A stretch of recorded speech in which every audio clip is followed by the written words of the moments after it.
parent, or caregiver, all never thought it could happen to them. But with changes in routines, distractions, or a sleeping child, it can happen to anyone. Parked cars get hot, fast, and can be deadly. So get it in your head. Check the backseat. A message from NHTSA and the Ad Council.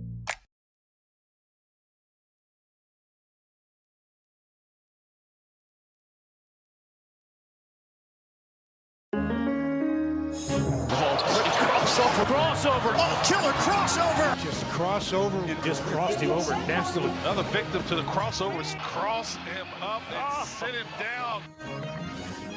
Time for the crossover, powered by Everlevel Concrete Repair in Omaha at everlevelconcrete.com. John, Josh, Nick, what's going on? Yo. Hello. Hello. How we doing today? Man, John's microphone sounds so good. Yeah, you do sound good, John. John, you sound great. What? I couldn't understand you. Whoa. Whoa. What are you, one of our coworkers? John turned into Krusty the Clown. You know, you should bring that mic and do the baseball game with it tonight. Oh. That'd be kind of fun. You would sound really good, and I would sound horrible. One of the first questions the wife asked before she left the house today was, are you going to be able to carry your stuff into the game?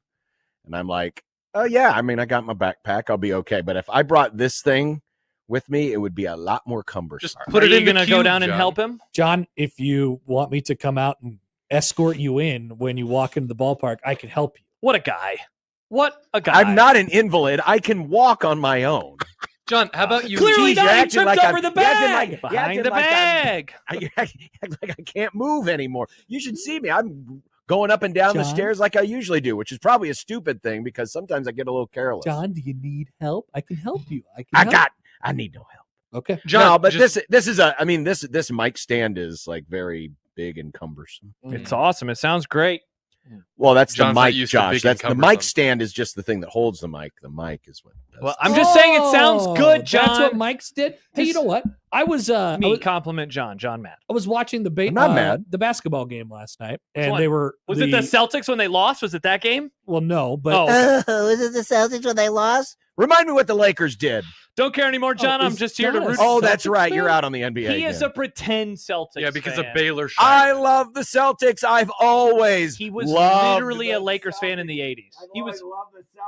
He was literally a Lakers fan in the 80s. He's trying to when they were cool. People, but this not is really weird. Okay. Yeah. Anyway, so you're watching the other game. Watching the Nuggets and the SGA Thunder. when the Thunder blew it against the Nugs. It was awesome. Great NBA knowing, Josh. Excellent. Shout out to me. Excellent work by you. Yeah. So they were over at the table or whatever. And I noticed that the PA guy had a great microphone, looked exactly like John's, but like this, it was blue. What? You were talking about black mics. Ones. How about blue? All right. What are these microphones called? I don't know. They're good though. Electro Voice RE20. These are RE20. Wait, we did get a response from Ian yesterday. What's the best microphone? We talked about it at the end of the show. How about the fact that it's only $100? Let's go. You spent way more on that. Way more on yours than That's that. true. Yeah, my microphone is like 75 and it falls apart. All right. Blue. I went to Blue on Sunday. I can't find one that's blue, but I can find the black one. God, this looks so good. You went to Blue on Sunday? Yeah. Oh, Blue Sushi. Yeah. Got it. Some sushi. Look at that. I know. It's beautiful. Oh, by the way, happy birthday to Nick Grimm. I keep forgetting that. Well, yes, happy birthday to Nick Grimm. We certainly would not want to forget that. We'll say it to him all day long. All day and right up until the end of the show, I promise. How old are you, Nick? Thank you, guys. I'm 28. Wow. Whoa. Remember, I was 24 when I started? He's almost not a Gen Z anymore. You know, it's Nick, funny. you're going to be a millennial before you know it. Finally. When I told the wife wife about your engagement, by the way, my wife knew about your engagement before Josh did. So. Oh, incredible. What?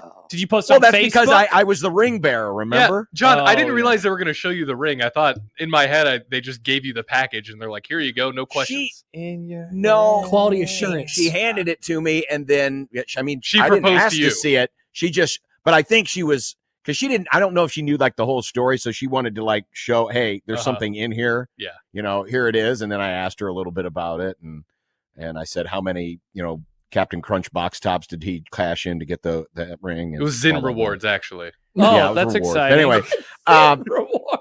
Thank you, Hepper. Such a Gen Z. Wow. I was going to say, Nick, so you turned 28. So when I told the wife, I think we're engaged soon. And she said, how old is he? And I I couldn't remember exactly. I couldn't remember if you were 25, 26, 27, whatever. Wow. But she was like, it's so young to be married. And I'm thinking, Wow. my parents were married when they were 23. My parents got married when they were 22. Yeah, I feel like 28's kind of No. later in the They game. had I was me when they were 28. 22. They were 20 when they got married. and I might even be close to 29 or 29 whenever the wedding happens. We're still working on that. Which is what I was when I that's when I was married. I was married when I was 20, What almost not year? quite 29. First time 27. I got married, and I had Second time 34. I was not quite 29 yet. I was The 20 boys. I feel like I'm in a good age. Yeah, I think range. you're fine. You're fine. You're fine. yeah, I'm that's, fine. that's appropriate. You're fine. I'm fine. You're fine. I think Mustache Adam though makes a great point. The Hindenburg, the 75 tornado, Grimm's birthday. Coincidence? It used to be a weird bit when I was a kid where whenever I would have a birthday party, it was always stormy and rainy outside. It can't be because it's May. Even when I got brought home, my parents said when we brought you home, It was stormy and because of rainy. you, stormy and rainy boy. It's all my fault. Joe in Vegas asks, will they have new microphones in the FM studio when they finally announce it? This should have happened years ago, ? This will never be announced. Lot there. New microphones, no. What we want is just new booms. That's Yeah, the thing we need the want. arm. Yeah. 'Cause The otherwise mics it are starts great. Great. I We love want these the way new like this. studio. Yeah. Then we want the new boom. Yeah. I'm starting to have second. I don't think A this- doubting Tom. A Wait, second what? thought has hit the That is- happer. That's not going to happen, or I that you just- don't want it. I'm just skeptical is all, John. I do want it badly, desperately. I mean, this has been said by I know. multiple layers of administration. It has. I've heard We've it from been told. one layer. No, we've heard I it have from been two. told We had the meeting, Okay. and then the guy who always walks in our studio and Oh, annoys that's a us. Yeah. separate layer. I would say so. Okay. That guy might be the most Well, powerful but I'm person talking, here. I'm talking the top layer. Well, not the tippy top layer, because But that's close. the people. That's the people over in Iowa. Mhm. But our tippy top layer here in Omaha. I haven't heard it Then- from that layer. Then the layer below it, and then Proudhon, which is a kind of an ambiguous layer that just kind of floats Yeah, anywhere he's and a- randomly walks into the studio With whenever his he chooses. dog. With his dog. Hey, Yeah. I talked to him recently about what we're doing in August, though, and he has got it all planned out to the way that we wanted it to be planned out in terms of shows and how we're working and where we'll That be. I have no Are you doubting concerns that? about that. No. Brought No to you by concerns. Big Red Travel. That's You right, guys should do a man. spec Big Red spot. Travel. I love Big Red Travel. Big Red Travel. By the way, I don't know if I should mention this because I don't want anyone to get uncomfortable. But your Uh-oh. wife and Stibbs are engaging in the chat. It room always again. seems to Engaged? happen.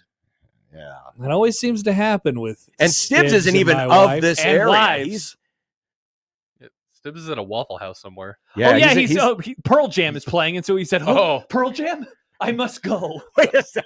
The beacons He's- are lit. This is another Pearl Jam trip. Of course It's it always is. a Pearl The Jam last trip. time he John. did Oh my this, he jumped in God. a bucket of chicken. I only travel for running. Stibbs only travels for Pearl Jam. That's all. John only travels to Iowa. What do you travel for, Nick? We complimented you, Chris. Yeah. Yeah, you're the ambiguous Yeah, layer, you're Chris. the fog layer. Why is he doubting the studio stuff? Because Connor's not privy. Connor is Oh. not privy. Not privy. Connor is you know definitely what? not privy. Maybe Connor still has to do the show from that studio, and we only get to move on. That would I be could see it. hilarious. That would be see it. hilarious. What does Nick travel for? Engagements To get engaged. and to photos. that only happened once. Okay. Yeah. Look, it's me. Should I be Nick for Halloween and just do the show like this whole time? Nice. I think I'm gonna start turning into a national park travel person. Wow, look at you. I got the national park all passport. right. So stoner. Stoner. Stoners. Live stoner. Yeah, they like to go other places and smoke pot. Old people like. Though to my go to parents national do that parks. too, and they're not stoners. They love going to parks. Smoking pot? They don't smoke pot, Oh, okay. but they As love far as you going. know. They love walking. That would blow my mind if my Yeah? parents got high. I would be like, "What? What happened?" What if you walk in? What do like, you hey, know? Josh. They're Yeah. going to national parks. See, You but got my no parents idea are what they're people doing that in if there. they go anywhere and smell weed, they're like, "Whoa, it smells like weed." How do you think they know? I should say that. I've never smelled it. What is that smell? Interesting, Mom. Apper, why do you Should have have said this- that in Boston. Why do you have the correlation of national park equals stoner? I don't know, man. I'm just thinking people like to go to national parks, and then what do they do in national parks? Just sit there? Yes, No, they probably get enjoy high. the nature, go on some trails. Go Yeah, you go on hiking. trails, you climb the mountains. You point at you- things with a concerned look on your They face. are high the whole time. Everyone you've ever seen in a national park, high. Really? High as a Wow. kite. Full I question. didn't know that. Is everyone you see at a National Park High? Yeah, I believe that. I think that's So true. Stibbs is in a Waffle House. He's in Nashville. So I guess Pearl Jam is in Nashville. Yes. So if Pearl Jam's in Nashville, do they have to play all country and Western songs? Nice, John. I went to a Waffle House in Nashville. It's the perfect place to go to a Waffle House, by the way. Why is that? Yeah, I feel like I had the classic diner experience. You know, you had the sassy waitress, you had the guy behind the counter who was on the griddle talking smack to her, and she was talking smack back. She was like, "How you doing, darling? How you doing, dear? Want some more coffee, honey?" That happens in a lot of places.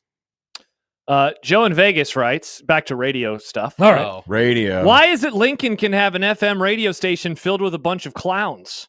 Wow, the greatest sports talk station can't be heard through a solo cup if you're not within 10 feet of the station. Thank God for the stream.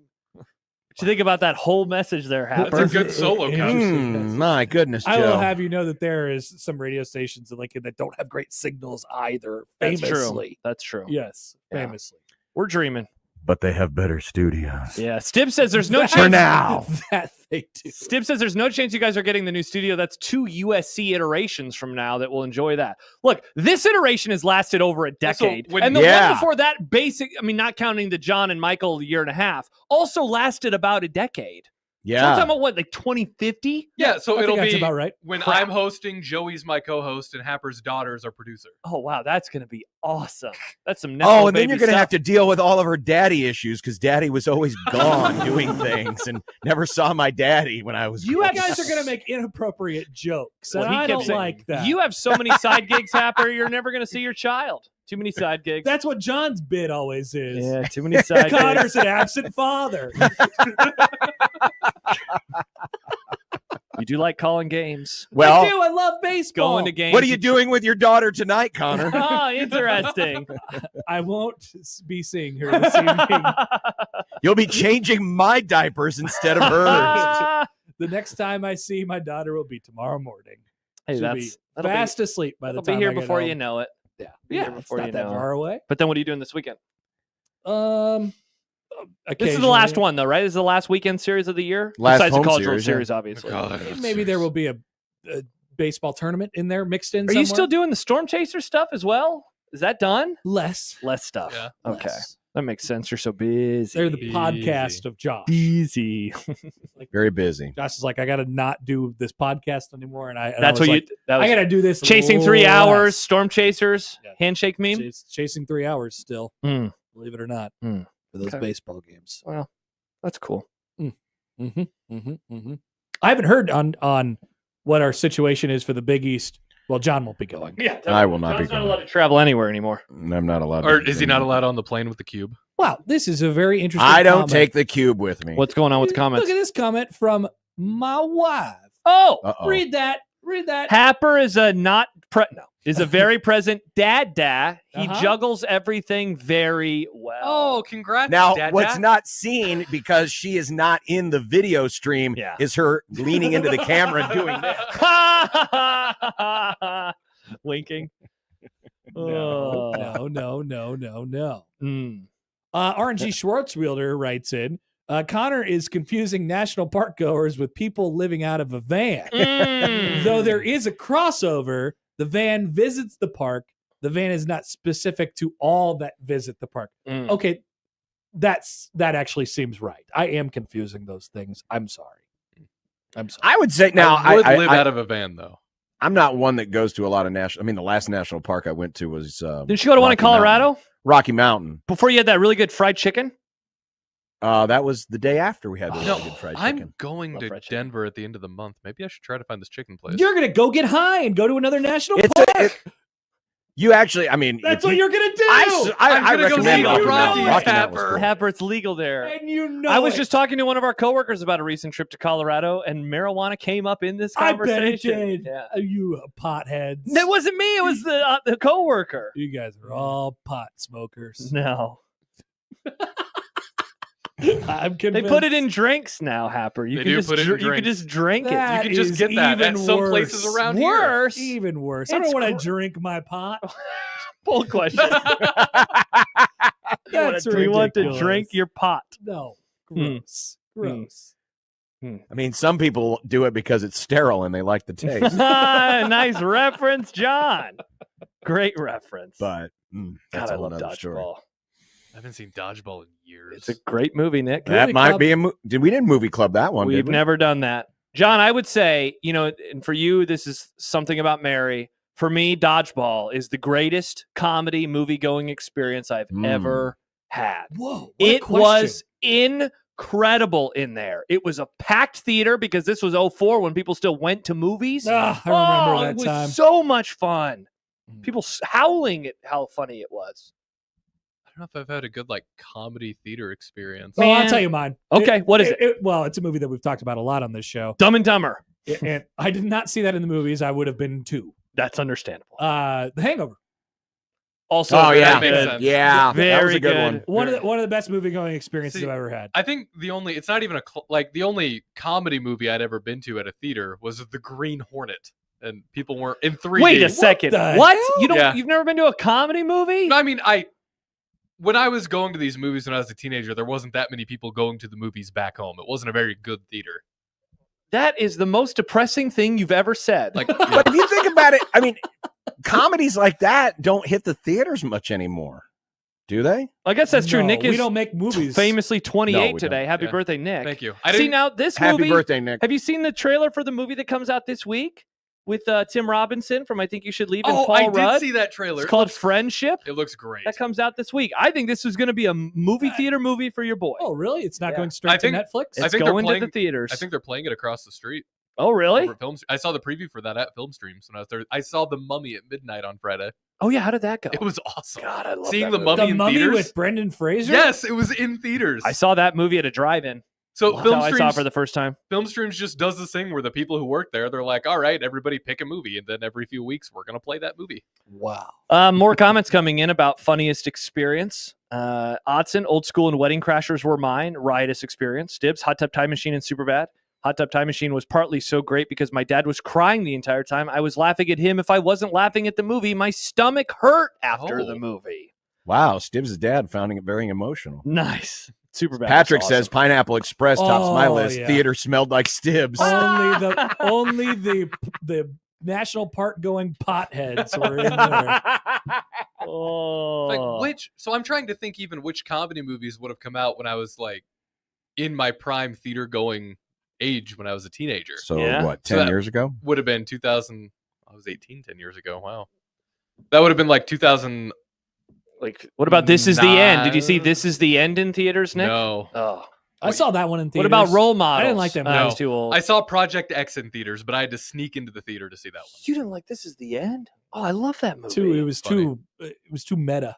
It was very meta. Too meta. Too meta. Michael Cera's a jerk. He's an absolute jerk in that movie. Yeah, I know. I get it. Okay. All right.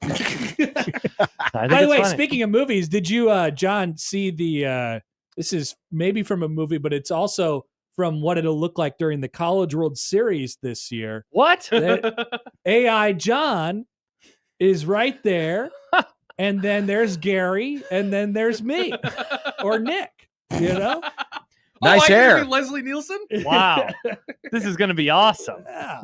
I And it's can't brought wait. to you by Fandango. Oh, that's cool. Yeah, That's great. it's all right there. Got a great sponsorship on it already. Yeah, it's a great idea by Yeah. dear friend of Josh, Kevin Kugler. Yes. And I thought we'd put it into action. We had so lunch there it today, is. and I would say in the midst of that lunch, probably 10 minutes were spent on our dearly beloved John Bishop. bet. And It's hard to not talk about everything John. that happened. What the hell is We were wrong just- with all I was just of saying, you? how did you hear? Did you see this? Did you hear about this? He said he learned off of Facebook. And they say news isn't found on Facebook anymore, but that's where he learned. And I said, sounds like almost all of the listeners of the show, they also learned on Facebook. Nobody told Kevin that John had horrifically Nobody reached fallen. out to Kevin. Wow. Facebook reached out. His algo reached out to him. I can't believe that's how Kevin found out. I know. I said, yeah, I got this weird email text thing. That's how I found out about it. Have you Weird showed Kevin emails. your cube yet? I don't think he's seen Kevin in person. No. No, I haven't seen anybody in I person. don't know, Connor will be sometimes- the first person I see Wow. in our group in person since this ordeal occurred. That's so exciting. I don't know if John would have sent Kevin a cube pic after Kevin found out. Look at my John cube. doesn't. John's not a. Yeah, John's not a. John's not a millennial or Zoomer. He doesn't just take photos of himself to post on the internet. Mm. No, That's not I how he hate that. rolls. Yeah. And it's just harder to do now. And I have my giant deformed hand. Yeah. John needs a gizmo. A gizmo. Yep, gotta get one of those. They work. Well, all right. Well, Connor, we'll Sorry, see you at the ballpark tonight. Okay, it's cool by me. Yeah, John, I cannot wait to see you. I'm very excited. Are you excited? Yes, I am. I Figured you would be. Yeah, I'm excited to get out of the house. I bet. And be at the ballpark. Are you wearing the jersey to the game? No, I'm not wearing the jersey. Oh, that'd be so fun. My request. Go ahead, John. Wearing my Cubs jersey. I mean, here's my request. If anyone out there at Creighton is listening, I could sure use some loose-fitting Creighton baseball jerseys because I'm wearing a lot of loose-fitting jerseys. Oh, there you go. That'd be your new great. style choice, John. Jersey John, the Jersey boy. That'd be pretty exciting. No. Here's my request. Say Yeah. hello to Farron for me. Ask him about Cags. Cags, okay. I love The All right. Royals winning games, shutting teams out. Yes, but Cags. But Cags, okay. Yeah. He's still in the lower levels, right? He's in Double-A. He hit 2 Double-A. home runs today. When's he coming up? That's what I'll ask. That's all the right. question. He's joining us early today. I think we've asked him that like 3 times since the Well, season started. Make it 4. Farron and I had a lively conversation about Cags 2 years ago when he was in Omaha for the first time, and I was like, I think Cags could be a helpful guy in the major leagues like right now, and he's like, no chance. Too early to tell. Too early to tell. early to tell. Yeah. It's getting late. All right. It is getting nice. late. It's closing time. It's getting late. All right. Well, Farron is coming up here earlier than normal, so the crossover will part ways. Brought to you by Everlevel Concrete and Repair in Omaha at everlevelconcrete.com. The Griumm next on 1620 The Zone.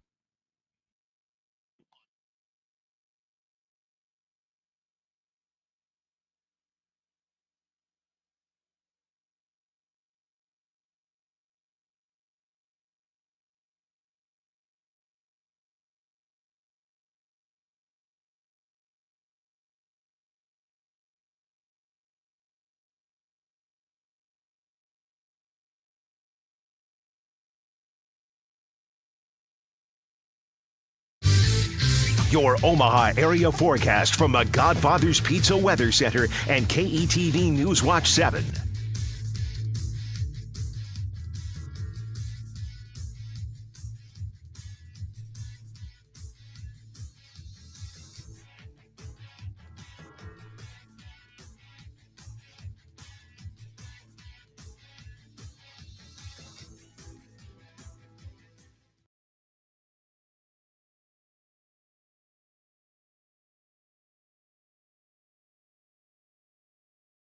News Talk 1290 Coil is your radio home for the 8-time league champion Omaha Storm Chasers, a proud AAA affiliate of the Kansas City Royals since 1969. Tune in for every pitch of the 2025 Storm Chasers season at Warner Park and across the International League with the voice of the Omaha Storm Chasers, Nick Batters, on News Talk 1290 Coil. Storm Chasers are in Louisville tonight, taking on the Bats, AAA affiliate of the Reds. First pitch is scheduled for 5:05, and you can hear all the action on 1290 Coil.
Unsportsmanlike conduct on 1620 The Zone. Husker Athletics, Creighton, and yes, UNO. Don't miss a moment, they'll give you your fix. They're on every day from 2 until 6. Spend your afternoons with John, Josh, and Nick.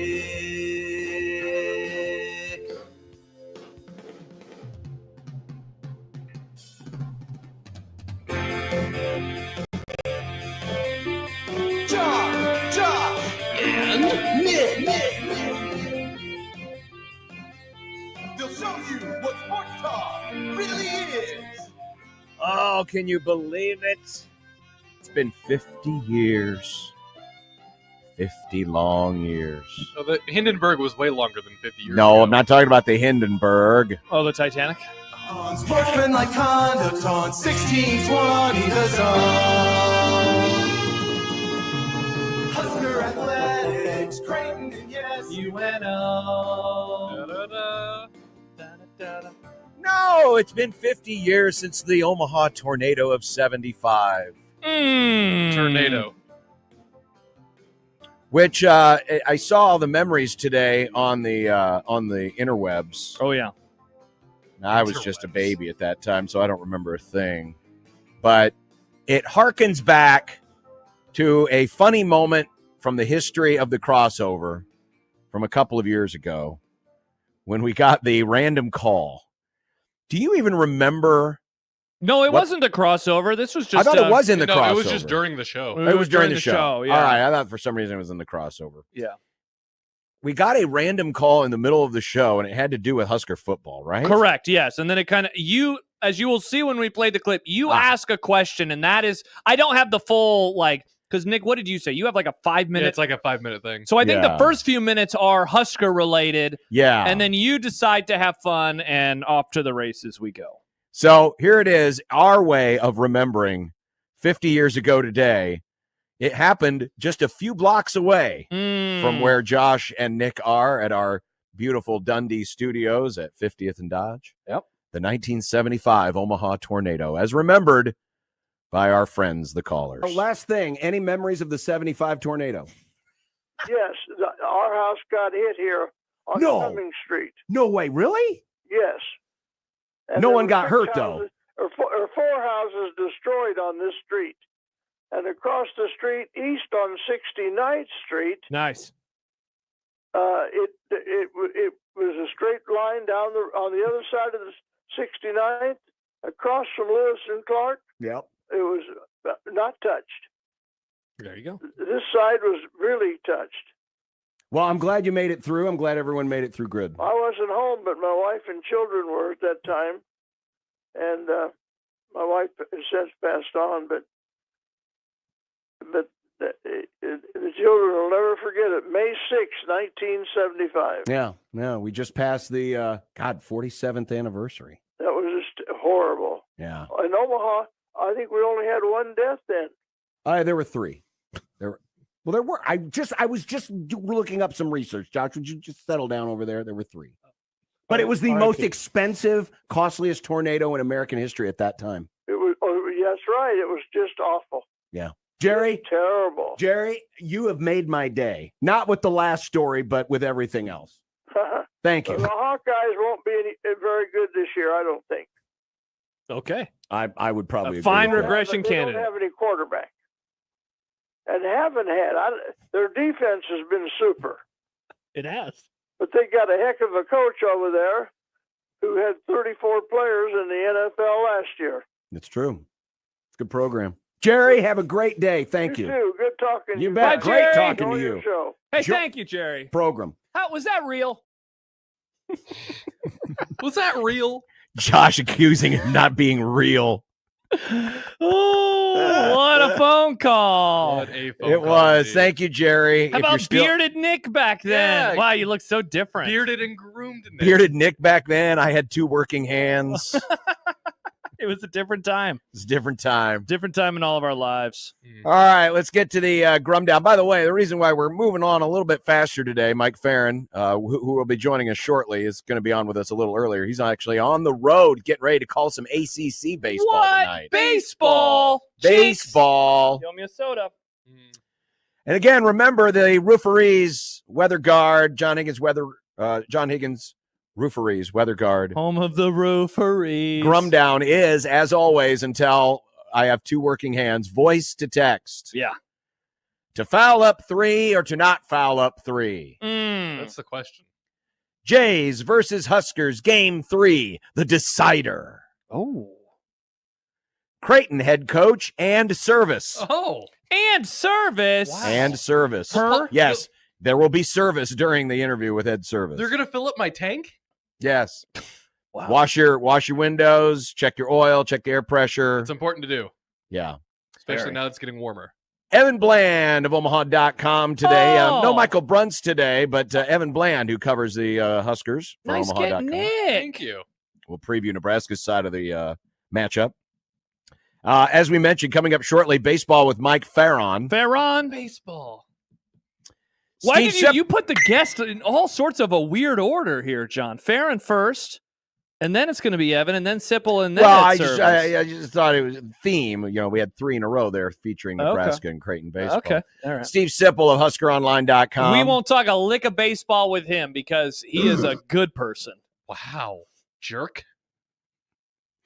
Will Big Blue disrespect have Rule ready to rumble? Nice. That's a Michigan question there, Nick. Oh. By the way, did you read Tom Fornelli's column, John? No. Where he was like, can we just move on from this stupid story? Who cares? They've been punished enough. They've been punished enough. And he's an Illinois guy, so he's not even a Michigan homer. He's not a Michigan homer. I mean, officially, they haven't been punished. The only punishment they've done is to themselves for not apparently doing anything, according to them. It's the super hot take market and a slice of college baseball. I have both a take and then another take. And I have a slice. There you go. And Clemson versus Notre Dame, the greatest modern rivalry. And as you can see, it continued down below the screen. Oh, there it is. What does that say? Ever? Oh, ever? Question mark? Ever? Yeah. Nice. It was going to fit. It was going to fit if versus would have been VS period. Who writes out the word versus anymore anyway? We do in content just to make sure Nick doesn't read verse. I'm getting better at it. You are getting better, though. We're proud because it's your birthday. 28-year-olds don't say verse when they mean verses. That's true. That's right, kids. It is Nick's birthday. Happy birthday, Nick. I appreciate you guys saying it so much for me already today. We're going to say it all day. I mean, there might be a couple segments where we don't, but we're going to do our best to say it throughout much of today. What a kind thing to do. Happy birthday to Nick Grimm. 402-951-1620, Prairie Flower Casino Zone hotline. And don't forget that chance to win a $100 gift card each week from Prairie Flower. And you can enter today and any day at 1620thezone.com. So get your name in, because we're giving away, Prairie Flower Casino is giving away a $100 gift card each and every week. 402-951-1620. Hit us up in the J-Tech Construction Zone Twitter feed at USC1620 or the Equitable Bank inbox. John at 1620thezone.com. Josh at 1620thezone.com. Nick at 1620thezone.com. At Equitable, we take banking personally and answer the phone on the first ring. Awesome. When we come back, Mike Farron will join us on 1620 The Zone.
Mike Farron, Sirius XM MLB Network Radio. Ladies and gentlemen, now singing the Mike Farron Open, it's Mike Stibbs. Just make sure it sounds sexy, Stibbs. Lord Almighty, how can you stand Arizona? Your fair skin must be burning down into your absent soul. Mike, Mike, Mike, Mike, we can barely hear you. It sounds to me like you called us from inside a hole. But your phone calls lift me higher, like the ERA of Mark Pryor. Your hair looks like it's on fire. You're Mike Farron. Mike Farron, who is obviously on the lam. He's he's not in his usual room. The fan is not above his head. He's trying to escape something. Just made the mistake of turning this desk light on me to make it look like I was being interrogated. From where do you communicate today? I'm in Louisville, Kentucky, getting ready for the Battle of the Barrel tonight. So, Vanderbilt. Is that what they call it?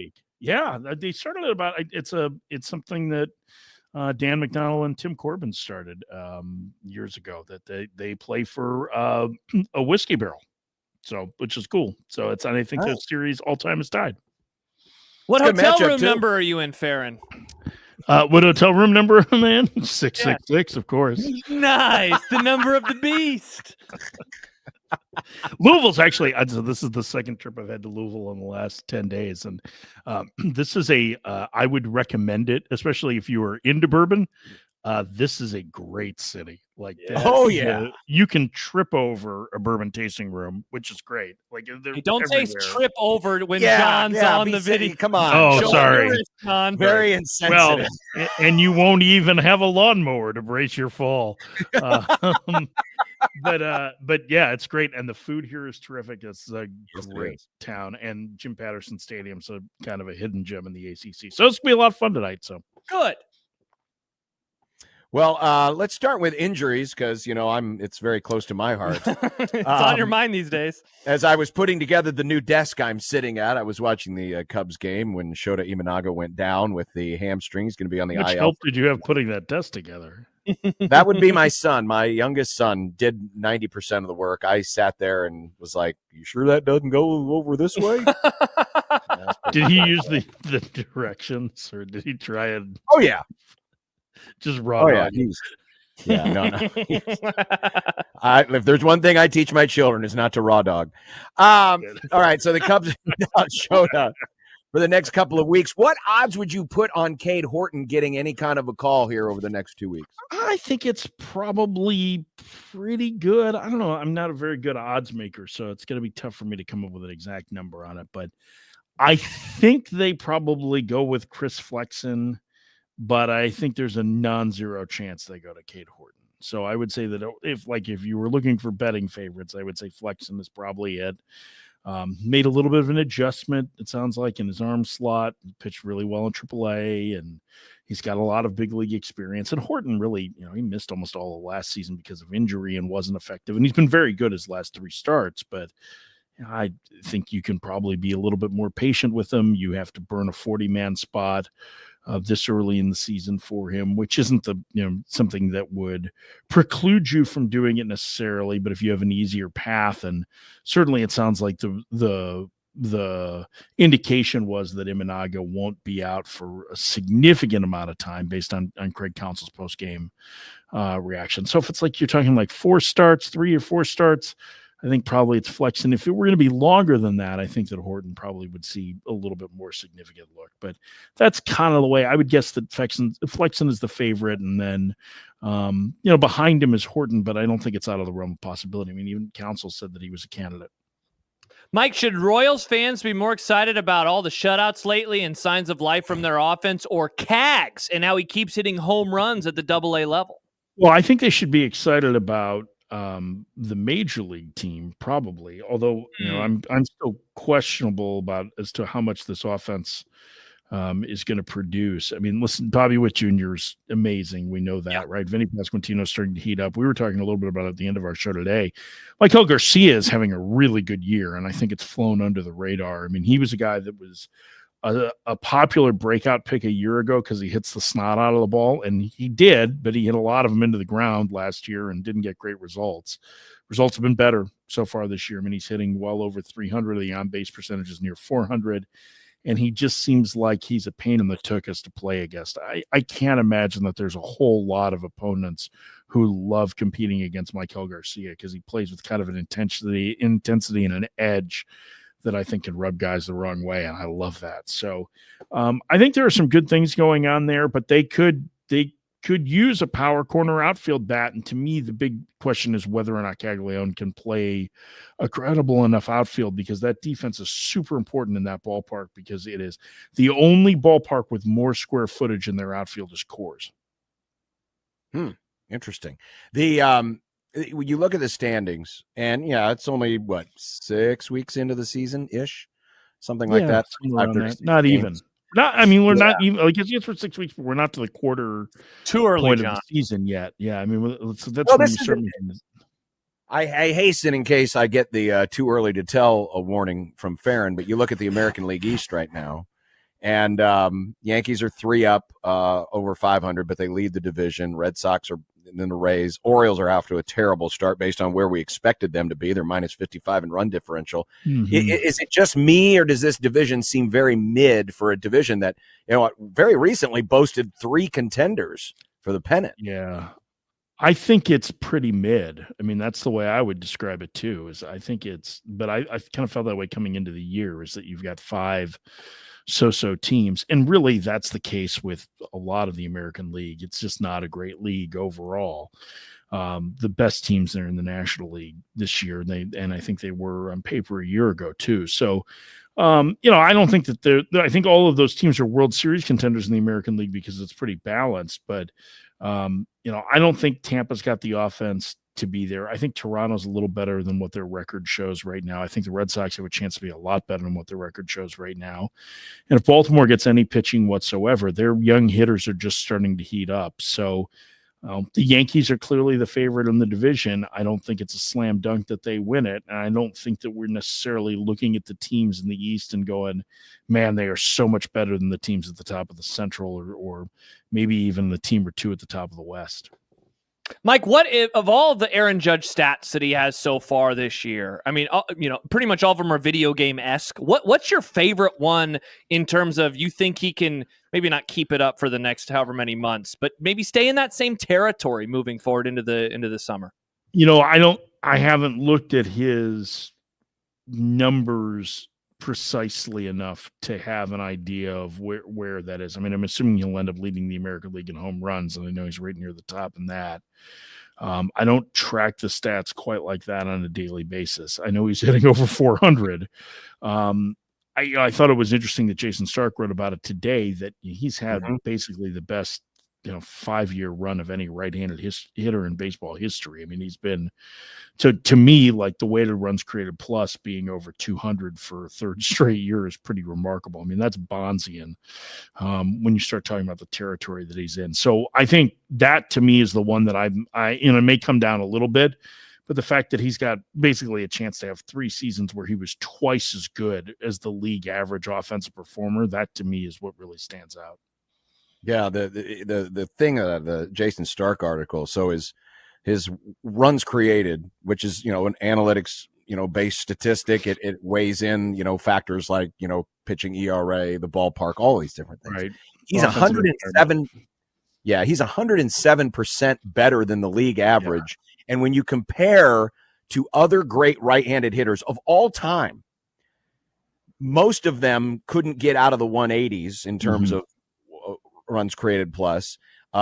Even guys like Mike Trout couldn't get that high, and his has been this. He's averaged 207 for the last 3 years, and here's the last line. You know how many right-handed hitters have had at least one season with a 207 runs created plus in the last century, according to Fangraphs? Exactly one, and that was Aaron Judge last year when he was 218.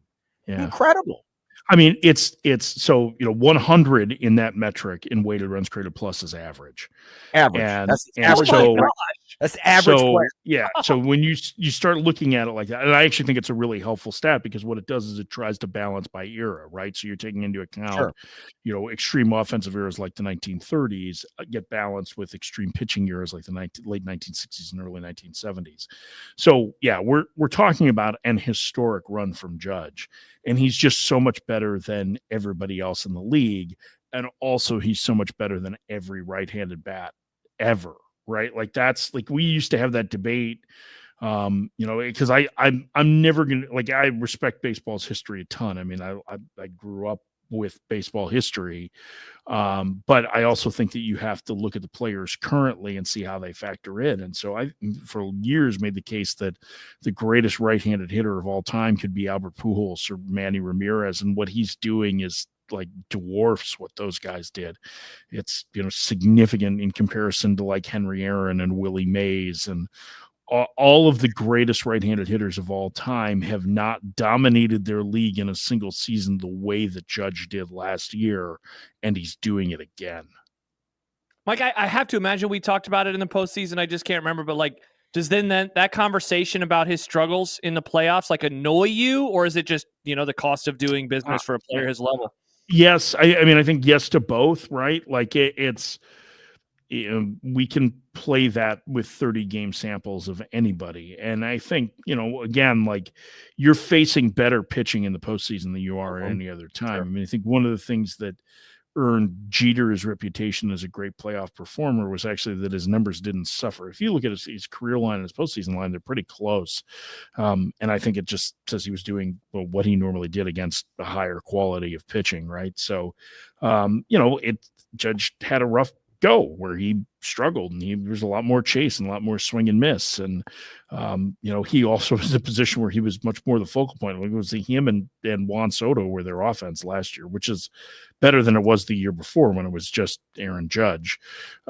So I think, the way you see him pitch in the postseason, if they're fortunate enough to get there, is going to be telling. And the question is whether or not he's willing to stay disciplined in an effort to give the next guy a chance, or if he's going to try and do it himself.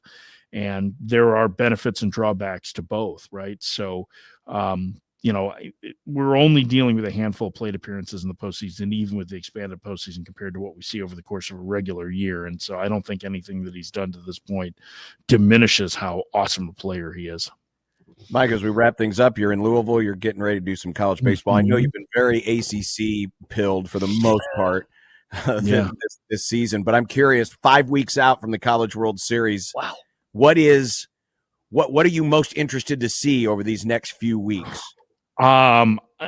Boy, that's a great question, because this has been as unpredictable a year as I can remember. I mean, I think we've had a couple that have been like this in the last 15 years, but it just doesn't feel like there's a super team or somebody that's close to a super team at the top. I know Texas D1 baseball ranked Texas #1 again, but they have some significant injuries, and the Jared Spencer injury in particular, I think, is going to have an impact on them.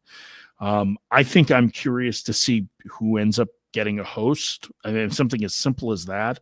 The latest D1 projections have both UCLA and Oregon as hosts, which is kind of stunning to me, as much as the Big Ten just really isn't that great this year outside of the West Coast teams. And, Iowa's had a good year, but they haven't really played anybody yet. And they have Oregon left on their schedule. But so I think that's really interesting. I think, they had Irvine as a top 8 seed a week ago. Now they have them out of the hosting. I think Irvine should be a host. I will be surprised if they aren't in the end. So I'm interested to see if they get that opportunity. I'm interested to see whether or not there are actually 4 or 5 ACC teams that are hosting. Right now there are 3. And it feels like there should be more, but it's also been a year where it's like the crabs, right, clawing their way out of the bucket, and every time somebody gets to the top, they get pulled back down. So I think it's like the next couple of weeks is going to be chaos, and that I'm looking forward to, because there's nothing more fun than in a pennant race, whether it's Major League Baseball or college baseball, where everything is just like going bonkers down the stretch. And so this week, next week, and then the conference tournaments are going to be crazy. And then hopefully it means we have a pretty balanced field of 64, and maybe it gives a better path for, teams outside the Power 4/Oregon State group to advance deep into the postseason. Or maybe get more than just 2 conferences in Omaha represented this year. Yeah. It would be a nice change of pace. Yeah, I mean, listen, I don't think I see a lot of ACC, as you said, and I'm not sure that you can convince me that there's 4 teams from the league this year that are going to get to Omaha. I think it's a little bit short in that regard. I think they'll have multiple teams there, but I don't know that I'd go so far as to say 4. So that should by itself open it up. And I think the SEC is up for grabs enough that there are some quality teams around the country that can force them. So, while they had 8 combined last year, if that number, if you gave me an over under of like 4.5, I would feel a lot better. Like that would be where I think the number should be. I would probably guess about 5 between those 2 conferences. Mike Farron, he's on the call for Vanderbilt at Louisville tonight on which ESPN? We're on ACC Network tonight. Gabby and I are ACC here. Network. Yeah, we're on ACC Network, so it's a Louisville. Which I get on it's cable, fun, man. We don't get a whole lot of midweeks, and so like this is a great one too, right? Like Vandy's awesome. in position to be a top 8 seed, and Louisville still trying to host. It's a big game for Louisville, and Vandy's midweek starter's been awesome this year. He's been really good freshman. So yeah, this is gonna be a really fun one tonight. Awesome. All right, we'll have a great call. We'll catch up next week. Thanks, boys. We'll talk to you later. Bye, Mike. There he is, Mike Farron from Louisville, here on Unsportsmanlike Conduct in 1620 The Zone. Yes, we are 5 weeks from Friday, right? That's nuts. Is when it starts. Wow. Now I have to count 1, 2, 3, 4. Yeah, 5. Wow. So that means you're 5 weeks away from being in Omaha again. Nice. Can't wait to see I'll you be again, in Omaha John. this weekend. I'll be there Saturday and Sunday for the home finales for Creighton baseball. Yes, but maybe I'll be driving by then. That would be nice. You know who else is coming to Omaha? No. Kenny Chesney. Well, not really. He's actually not coming to Omaha. He's going to Don't Vegas. say that. He's going to Vegas. He's going to Vegas. And you know that we're sending people to Vegas to see him on Well, I'm June glad we're 14th sending him at to the Vegas. Sphere. I just hope he's there and he's not here. He's not going to be in Omaha. That was a joke. Not only is he going to be in Vegas, Or maybe it was just a really bad segue. he's going to be in the Sphere. Yeah, I did a bad job with the segue. No, Nick, the Sphere is in Las Vegas. It's not in Omaha. Well, how about this? You know who's going to be joining him at the Sphere? Listener Justin, who won. Maybe. He's a qualifier. Listener Justin is a qualifier. He qualified. Good job on qualifying, Justin. His name's in a bucket with a bunch of other listeners, and the grand prize gets drawn later. You know, other people can enter to win now at 1620thezone.com. You got to be over 21 to enter, like Nick, who's celebrating his 28th birthday today. Oh, happy birthday, me. Happy birthday to Nick. John, are you okay? Go to break. Let's go to break. It's Unsportsmanlike Conduct. You're on 1620 The Zone.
Friends, in case you may have been confused by anything that may have happened earlier, yes, we are giving you an opportunity to win a trip to Las Vegas to see Kenny Chesney in concert at the Sphere. It's on June the 14th, which is like we literally mapped it out. It's 5 weeks from this Saturday, and you'll get a pair of tickets, paid airfare to Vegas, and a stay in the Luxor. You can enter to win now at 1620thezone.com. Congrats, Justin. On qualifying. You are a qualifier. That's what I said. Those Thanks were the to words. listening. By the way, you must be 21 years old to enter. Every show is announcing a qualifier every single day. So if you listen, you might hear your name. You might hear your name, and that means you qualified. It's more important to qualify than it is to hear your name. Well, if you hear your name, then that means you're qualified, though. So they go hand in hand. I guess it's a handshake meme. Yep, those were the words that I meant to say, John. Thanks for cleaning it up a little bit. You're welcome. That's what I'm here for. Clean up my messes. Stib says, I can't wait for Johnny Cash's visit to Omaha next month. Josh says, I want tickets. That's why we call John the janitor. Wow. Janitor. He's the Zone's dad, Nick. Get it straight. Thank you, Zone Dad. Get it straight. Zone Charles Dad. says this listenership I didn't ask for any of you as my children. is more of an Excalibur type crowd. Is that true? Is that the casino we roll at, Nick? I like Circa. I do too, Nick. Or I like that one on Fremont Street, that one with the big sports book. Yep, that was a cool Yeah. place. We had fun. I don't know if the Friends of the Griumm were a casino hive in Las Vegas, which casino would they be? Excellent The question. Golden Nugget. Wow, really? Yeah. Well, but that's very classic.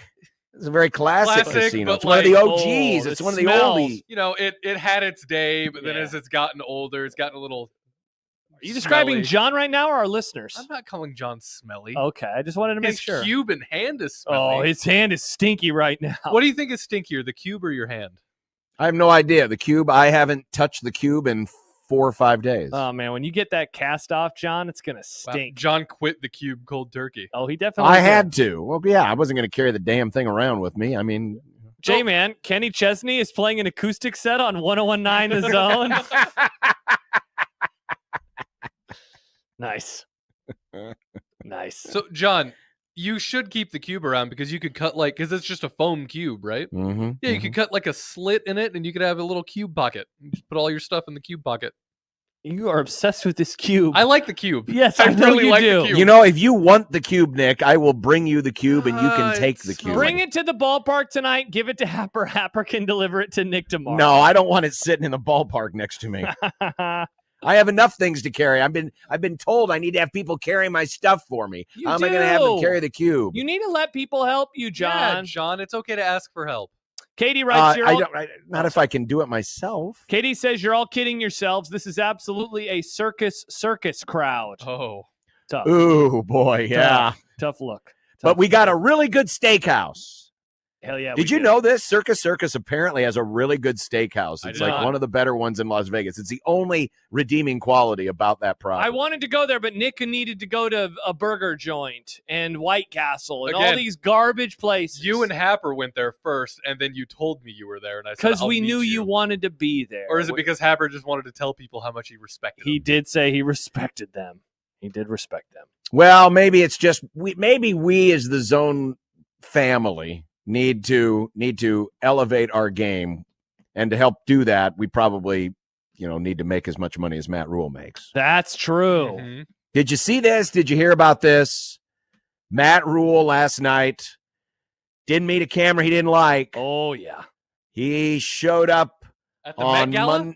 On Monday Night Raw. No, a better event. Monday Night Raw in Omaha. Nick, bring up the video, will you, please? Thank you. We're in Omaha, Nebraska, and we're thankful that this man, Coach Matt Rule, college football icon, Dylan Raiola, what's killing, and man? Emmett Johnson of the Nebraska Cornhusker football team are here tonight. The boys are beloved. They got hot second half of the season. Matt Rule going to really turn that program around. I think McAfee, I don't know, what was McAfee thinking there? Yeah, they got hot at the end of the last season. They actually didn't. It was the because opposite. They lost to UCLA. And they got cold at the end of the yeah, season. Yeah, famously, they were only one Indiana, game away from Ohio State, UCLA, USC, and Iowa. They lost to all those teams in the second half of Remember the UCLA game? Yeah, well, we had a great time at Cross We had a Train. great time at Cross Train. Horrible time. I thought that I was going to be wearing hats and eating tomatoes. The company at Cross Train was the best part of that game. It for absolutely you people. I thought yours. it was funny. Yeah, absolutely.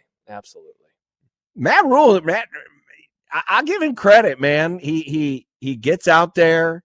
Now, sure, I don't know if he was on the McAfee show yesterday. I'm guessing he was. Maybe he wasn't. Well, I'm well, if he was, we would have had some quotes from him. Bingo. Yeah, there was no tweets filled with quotes from Matt Rule yesterday, but he did join him at the Combine a few months back. He did. Yeah. But yeah, he was sitting there ringside last night enjoying all the wrestling action with he wasn't yeeting though with Jey Uso. I noticed that. Who? Yeeting? I never thought I would hear John say the word yeet. Is that a blue sky? You've never heard of a yeet? It's like when you throw something, you're like, yeet. Oh, I didn't know that that's what John meant. No, the yeet is. How do that's you his, know? That's his catchphrase. How that's do you know? The wrestler's catchphrase. It's like knowing if Stone Cold, has a catchphrase. Brother, Austin 316. No, that's not his catchphrase. Oh. No, but the gimmick with Jey Uso is he yeets all the time, and the crowd does they go up and down with both their arms during his theme song, and everyone in the arena is doing it. I saw Dylan doing it. I saw Emmett Johnson doing it, but there was Matt Rule just standing there as the cool old man in the front row. Or he was standing. yeeting? He was acknowledging. He just wasn't yeeting. Okay, interesting. Yeah, I had some friends who were there. They said they had a great time. They love wrestling. Yeah, a buddy of mine was there. I call them dorks, but I still love them because they're my friends. It's really fun. So I don't like to watch Raw just by itself on the TV, but I like being there in person because it's some energy that's really easy to get in on. You know? Like it makes me want to just have a couple beers and eat a hot dog and yell. Okay, interesting. Charles says, I was told that yeeting would make me go blind. I believe that's an old wives' tale. Yeah, I believe that is true, an old wives' tale. Yeah, It does John make would be blind by now, folks. It does make your hands fuzzy, though. Oh, interesting. Yeah. John's going to come back with fuzzier hands. I guess. Hand. I guess so. Hands. Thank you, Nick. Hey, yeah, it's just one hand. Dave writes, would Scott Frost yeet? Coming up next on 1620 The Zone. I was just thinking back through history, I could see Devaney taking the team to, an old, a Vern Gagne show. Oh, okay. To a wrestling show. I could Among not others. see. Could you see because Osborne? remember when Osborne was at his peak, that was like during the Monday Night Wars. Could you imagine him hustling, Tommy Frazier and the Peter brothers to, a WCW Monday Nitro? No, I literally cannot. I absolutely cannot. I can imagine Mike Riley doing it. He took him to the Kendrick Lamar concert back in 2017. He did. Remember that? Very famous concert. He did. Yeah. Bo Pelini, would Bo Pelini do this? Bo doesn't get out a whole lot either. I mean, of all the coaches, and I know this is a different era, but Matt Rule does as good a job of getting his face out there in front of people than a lot of coaches do at Nebraska. And now some some actively avoided being out in the public. Yeah. Others, they were there, but they were kind of anonymous and didn't, it didn't make a big deal about it. But Matt Rule combines the idea of, being a very out front, public persona. But I wouldn't say he's obnoxious about it. Right? Yeah. I mean, he's certainly not the Deion Sanders, look at me. No, I mean, some people do think he's obnoxious with all the things that he does, but I understand what you're saying. Really? Oh, yeah. What things does Matt Rule do that are obnoxious? Go on every podcast known to man. I think that, yeah. Well, that he's doing interviews. I mean, I think that's what people think is obnoxious, not the things that he says, but it's just the act itself. Well, it's not so much the things he says, but it's how many things he says. Because he's on so many podcasts. Also, have you listened to a press conference? He'll spend like 12 minutes on one answer. He does. I mean, he does do that. He's great at filibustering. He is. Cory Booker got some advice from him a couple of weeks ago. He saw think. Mr. Smith Goes to Washington once, and he's like, that's me. Yeah. I mean, he does do that, but in terms of like his public appearances. Yeah. Things like last night. I definitely do not things. find him off-putting. I find him I find him doing the things that a college football coach in the modern era do to try to ingratiate themselves with fans and to keep the name out there at all times. He is certainly doing a much better job at putting on a forward face versus a Bill Belichick, for example. Belichick is doing a horrible job right now. I would say Matt Rule is not doing a horrible job at all the things that he does. No, I would agree. I would agree. Well, I hope they had a good time last night. I'm guessing those tickets were free. I'm guessing Pat McAfee took care of them. Stibbs did point out McAfee did call Rule a college football icon. There you go. Yeah. Kyle writes, now, what was the way that you referred to it, John? Is he off-putting? How did you ask? Is he annoying? What was the way you asked it a couple seconds? I think it was off-putting. Kyle writes, do we forget the summer of emojis from Rule? That, John, was annoying as hell. I forgot about that. What was more annoying was then all of the follow-ups about it from the scribes. That sucked. I'm happy he doesn't tweet emojis anymore. God, I agree. That was annoying as hell, man. I agree. What does it mean? What does it mean? We don't know what it means. What does it mean? What does it mean? Matt Rule watching the wrestling last night means he wasn't watching the NBA. Did you see this? Did you hear about this last night? Down. No, hell yeah. no, we're talking about the other game. Second one for Holmgren. It rims out. Brown grabs it. 7 seconds left. Westbrook, 5 seconds. They're down by 1. Gordon got it. Aaron Gordon with a deep shot. Williams, three-quarter court. No good. The Nuggets steal game 1. How about that? So Denver comes back last night. They get the dub.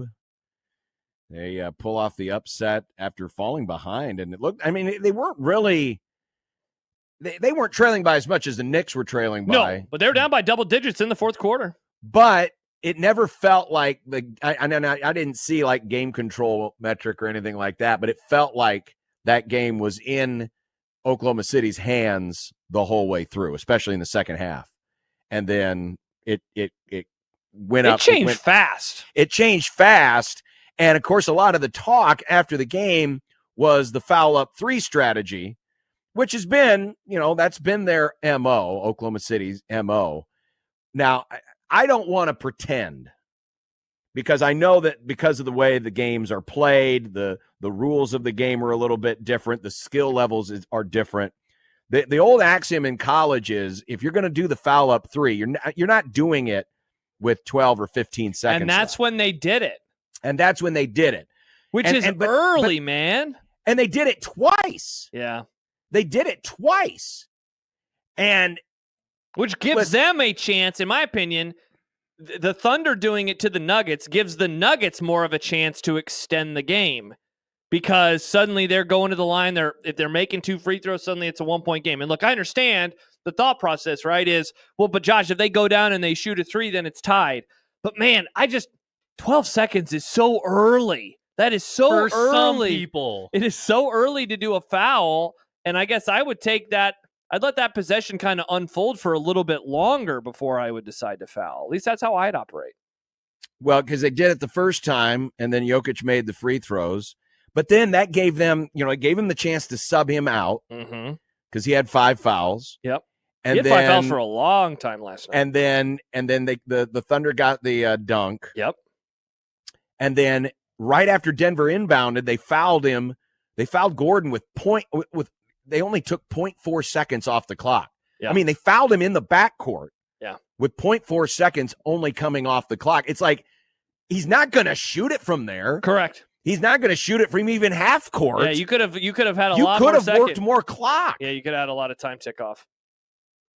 And the head coach admitted, hey, it's tough to switch our strategy. We've got the guys locked in on fouling up 3 as a philosophy. They executed it. Anything with fouling up 3 stuff in terms of the timing, that's on me. We take full responsibility. But why would you? I mean, I understand if you're going to do it, but don't do it when they're in the backcourt with how much time was left at that point? 8 seconds, 7 seconds, because you want something like that? You obviously want to do it later, so then there is less time remaining when they are shooting the free throws, and then when you get the ball back to shoot the free throws. And of course, in the end, I don't think they lost because they fouled early up 3. They lost because Holmgren missed a couple free throws. He missed free throws. And then you had the chance for the Aaron Gordon shot to go up by 2. And so that's how the game ultimately turned. If you're going to play the foul up 3 game, again, more power to you. I still would have allowed for more time to tick off, but I also would have made sure to make my free throws, which is, of course, easier said than done. Yeah. My only request is this: could you time these games out better so I didn't fall asleep because I didn't see it. I wish I would have watched it last night. Yeah. The end of it. Well, I mean, you got the Eastern game that started at 6. This started at what other time was this supposed to start? You can't start the Eastern game at 5. My sleep patterns are all off these days. These games ending late. Yeah. Well, maybe you'll get home tonight. You'll have a little basketball on. Any videos of the Celtics choking the game away versus the Knicks? I really enjoyed that Oklahoma City choke. Can we watch some videos of the Knicks come back? No, we don't. We don't. That was awesome. We do not. Listen, we're equal opportunity show. We didn't show any Lakers videos. We're not going to show any Celtics videos. We didn't show any Lakers videos, but there were questions every day and content crapping on them. There were. Yeah. Well, I mean, when you suck as bad as that team does, you deserve to be crapped. By the way, in hindsight, it's even more funny hearing John say, "Bing bong!" That's true. After the Knicks beat the Celtics. But you guys aren't Lakers and Knicks fans, so why are you? I like the Knicks. No, you don't. They sound Yes, like I do. We have the same name, John. I want them to win. I think it's fun when You want them to win because you don't want the Celtics to win, but you're not a Knicks fan. No, but I root for them in the East. I root for them over any other team in the East. I think they're the Eastern team I want to win the most. Nice. Yeah, but I also want to see MSG. Big market Josh, that's what we call him. I do love the big markets.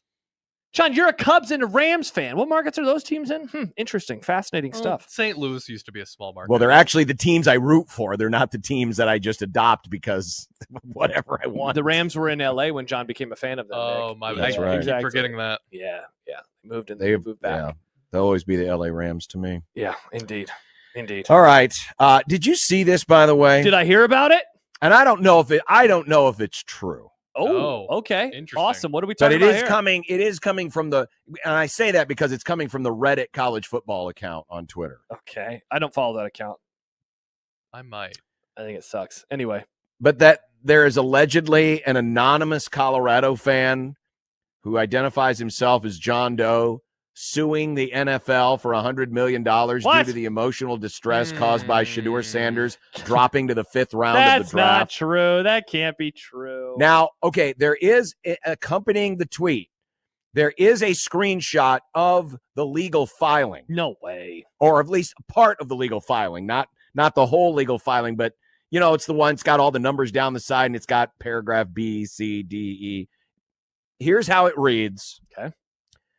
Apparently, they're asking for a retraction of the slanderous statements made about Shedeur Sanders, along with an apology for any harm caused to his reputation, implementation of fairer practices in the drafting process to assure that talented players are recognized and giving opportunities based on merit, punitive damages in the amount of $100 million for the harm caused to the plaintiff and the impact of the NFL's actions on his emotional well-being. Nice. In conclusion, plaintiff requests that the court consider this complaint and take appropriate action to address the intentional emotional distress and trauma suffered as a result of the NFL's collusive practices and the harmful statements made regarding Shedeur Sanders. My question is this: I mean, if you're suing, how can you sue the NFL? The NFL didn't say correct. anything. You'd have to sue the teams, the individual teams themselves. Not the NFL. Also, if we're suing the NFL for making us mad, I would like to sue the NFL for not allowing the Cowboys to win a Super Bowl in the last 30 years. That's horrible for my emotional well-being, and John doesn't shut up about it. Yeah, they didn't even let the Dolphins get to round 1 of the playoffs last season. Yeah, exactly. Same with the Cowboys, Nick. I think Charles has a better suggestion. Can we, the people, sue ESPN for the excessive coverage of Shedeur Sanders? That's a good question. I mean, I would say no because it was actually kind of funny. The further he fell, the funnier it got. Yeah, it did get really funny. Yeah, so I'd say more power to ESPN. And careful what you say. Dude in Colorado might sue you for causing emotional distress because your joy is his pain. Dude in Colorado. Nice. Get it, Nick? Yeah. By the way, John, some more responses to your question about Matt Rule and if he's annoying. John writes, Rule is obnoxious every time he opens his mouth. I don't care to listen to cowards with a losing record. Whoa. Yeah. Doc says the most successful coaches don't need to be out in the public all the time because they let their coaching do all the talking. Rule needs to have his face out there all the time and be on every single talk show because his coaching can't back it up, especially since he said he wanted this to be all about football and he wasn't about the videos online and all that stuff, yet he's literally on every media show possible. He's not on our show. No. Yeah, why not, Rule? Yeah, come on our show, Matt. Good question. Baymon, I want to sue them for letting the Eagles win a Super Bowl. Baymon, excellent take. Excellent take. I am still fascinated. I mean, have we so become the haters and losers? That because what was the question we asked? It was a poll question we asked. It was a few weeks ago, where it came in decidedly in favor of Matt Rule. It was like yeah. And yet we continue to hear from people. Yes, we do. Who are, he talks too much. Mm-hmm. He's in the public too much. Mm-hmm. He's a coward. Mm-hmm. This, that, the other thing. It seems like there's like two different worlds out there. Yeah. And we keep hearing from the world, which seems to have a very, very tiny population. Definitely. It's very interesting, John. What have we done to deserve this? Oh, interesting. Where are the defenders of Rule to come and to his aid and say, no, I like it when he's on national TV? They just vote, but they don't talk crowd. To us. They don't chat with us. Yeah, let's have a chat. Yeah. That's because you scared them off from the Prairie Flower Casino Zone hotline. They don't want to call anymore and talk to us. Baymon says the rule hate baffles me. I think he is a good ambassador for the university. Anything that gets NU out there in the public mind is a good thing to me. Well, I wouldn't say anything because, I mean, he could get out there in the public eye for bad things. But again, Rule is out there. If he's not talking about college football or his program, he's doing things like last night, which are just little public appearances. Again, in this day and age, I don't see a problem with it. There's no problem with it. Yeah, as long as it doesn't affect his on-field coaching. And let's face it. I mean, let's face it. It's Nebraska. Part of this is, McAfee's there, so he's a guy of college football. So, Nick loves that guy. Probably, invited him down. They like to do the little, celebrity appearances every time on Raw. And it's not like Nebraska's filled with a ton of celebrities and Warren Buffett wasn't going to show up. So, no biggie. It's May. I like the fact that he appears to love the wrestling. It's May. May. I don't like that part about him, but to each their own. Well, it's better than that than showing up to some random marathon and watching people run. No, that'd be awesome. Matt Rule came out to the Lincoln Marathon on Sunday to support his city. That would have been cool. But then he falls asleep and he hits his head on the concrete. That's not good. Wow, Jeez, John. He can sit on the curb. John. Chance writes, the fluff about Rule is almost identical to Mike Riley's IMO, and Riley had a better record after 2 seasons. Ooh. He did. He went to 2 bowl games. Matt Rule's only been to 1. Mike Riley won 9 games in year 2, including a 7-0 start, and they were in the top 10. Unreal. It really was unreal. It was. Mm-hmm. All right, coming up, of course, tonight we've got Creighton and Nebraska baseball. You'll be able to hear it right after we are done today on the Griumm. I will be joining Connor from the booth down here in Lincoln. Can't wait to see how fast you get there. It's going to be sweet.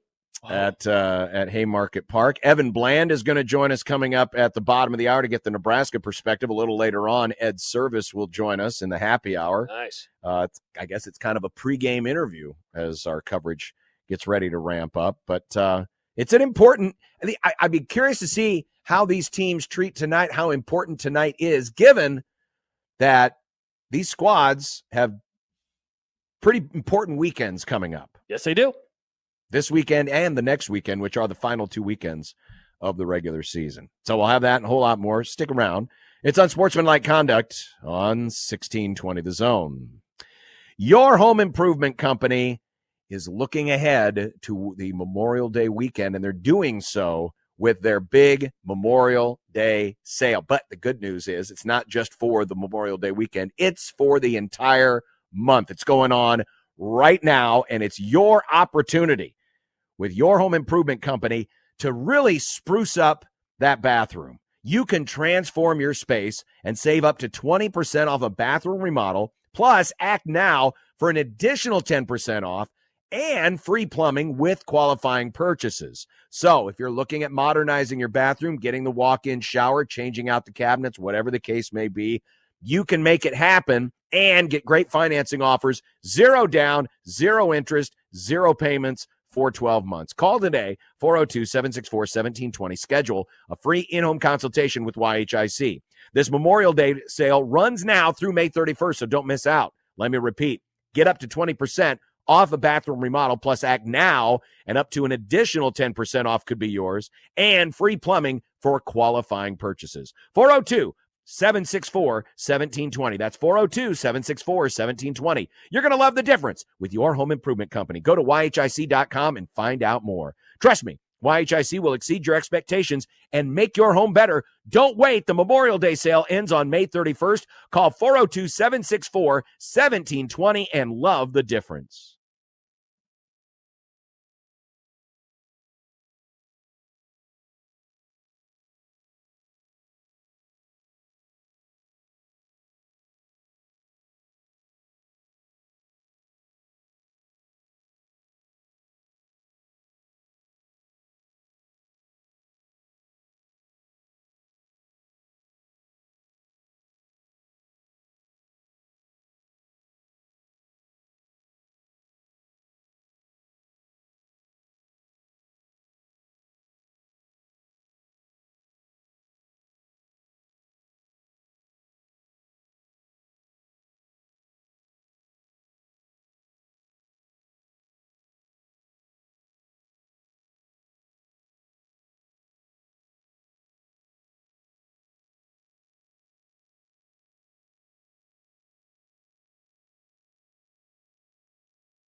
Hey, don't forget, you can register now to be a part of the Mo Money Sweepstakes.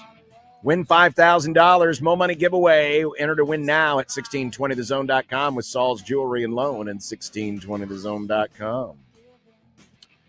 Did you see this? This just came across my desk.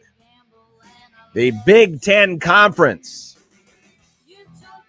had just over $928 million in total revenue and distributed about $63.2 million to each of its 12 longest-standing schools.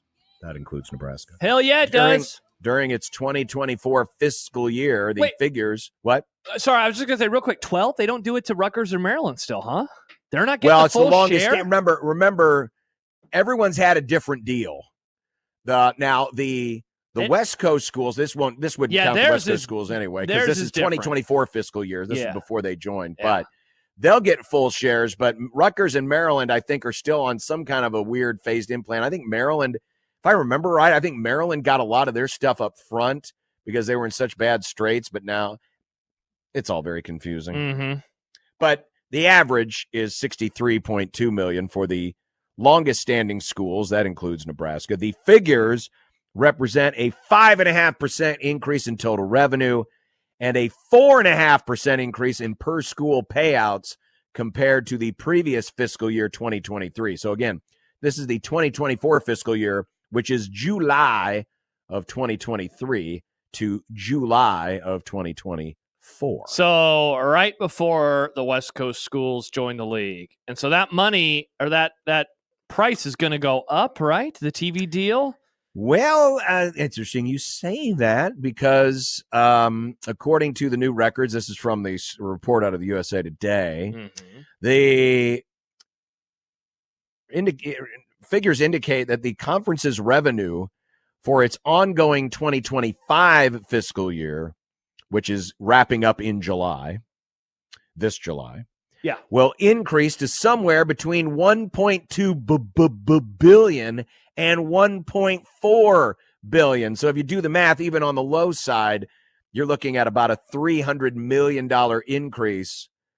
What the same numbers that we'll be reporting to you a year from now will be higher than the numbers we are reporting to you today. And that is, of course, with the additions of UCLA, Southern Cal, Oregon, and Washington. That means that the per school distribution for fiscal 2025 will be in the $75 million area, except for Oregon and Washington. Correct. Because their shares will be phased in over 7 years. Wow, that is some really high numbers for these teams. To go up that much in such a short amount of time, very important, obviously, with the revenue sharing that is about to happen to college football. And speaking of, John, real quick before we talk to Evan, did you see the latest on the rosters inside of college sports? No. Ross Dellinger has tweeted within the last hour, he, of course, of Yahoo Sports, a friend of the Griumm. Conference officials are sharing with members and gaining approval of a revision to House roster limits to grant schools the option to grandfather athletes in a new concept that also permits athletes who leave or are not retained by their current school to keep, and you're going to have to help me out here, John, GF status at a new school. Oh, is it grandfather? Is that what they're talking about? Why would you shorten grandfather to GF? He had enough characters. No. So they will be able to grandfather in their GFS. They're be able to grandfather in the athletes moving forward, which not a surprise, right? Given the reporting and what the judge said last month. Aaron? And he's hitting a lot of home runs right now. That's John, think about that. The national championship, if I remember right, was the 7th last month. So we are almost a month removed from the day that was supposed to shape the entire sport. And we're still kind of waiting on exactly what that's going to look like in 2025 and beyond. Now, that's because when you're dealing with the courts, you run on their time, not on anybody else. That's true, John. They have lots of things to do. Well, congratulations, everyone who wanted a roster spot. Apparently, there you go. This is awesome. Good for the kids. Unless you say, I don't want to do it, then never mind. Not good for the kids. Then it's not good for you. Yeah. Screw you, kids. Exactly. F them kids. There's that Michael Jordan meme. F them kids. Coming up next, Evan Bland's going to join us from nice Omaha.com. as Nebraska looks for their first series win over Creighton in several years. The series is tied 1-1, playing tonight in a game you'll hear right here on 1620 The Zone, starting right after this. Griumm is done at 6. So we'll talk to Evan about Big Red Baseball and more as we continue on Unsportsmanlike Conduct and 1620 The Zone.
Welcome back to the program. Creighton, currently 60th in the RPI. Nebraska, currently 64th in the RPI.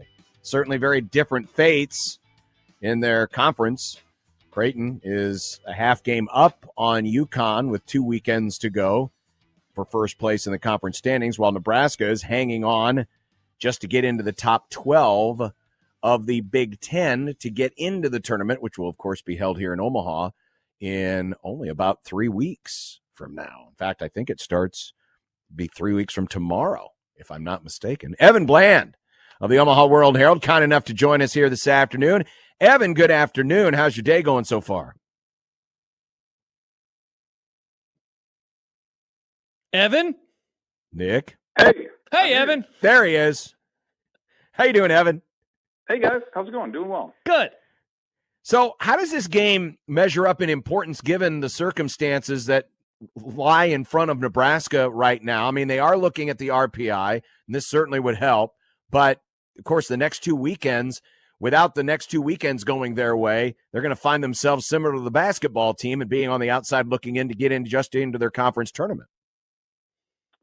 Right. I mean, this is important if they take care of business the next 2 weekends and make that Big Ten tournament, like you said. And I mean, with an RPI of 64, I mean, you say you win tonight and you win the last couple weekends, maybe you take a game or two in the upgraded Big Ten tournament, like your RPI is going to be on the bubble. I mean, we saw it a year ago when Indiana made it as an at-large at a 55 RPI. So, like, they're within that range.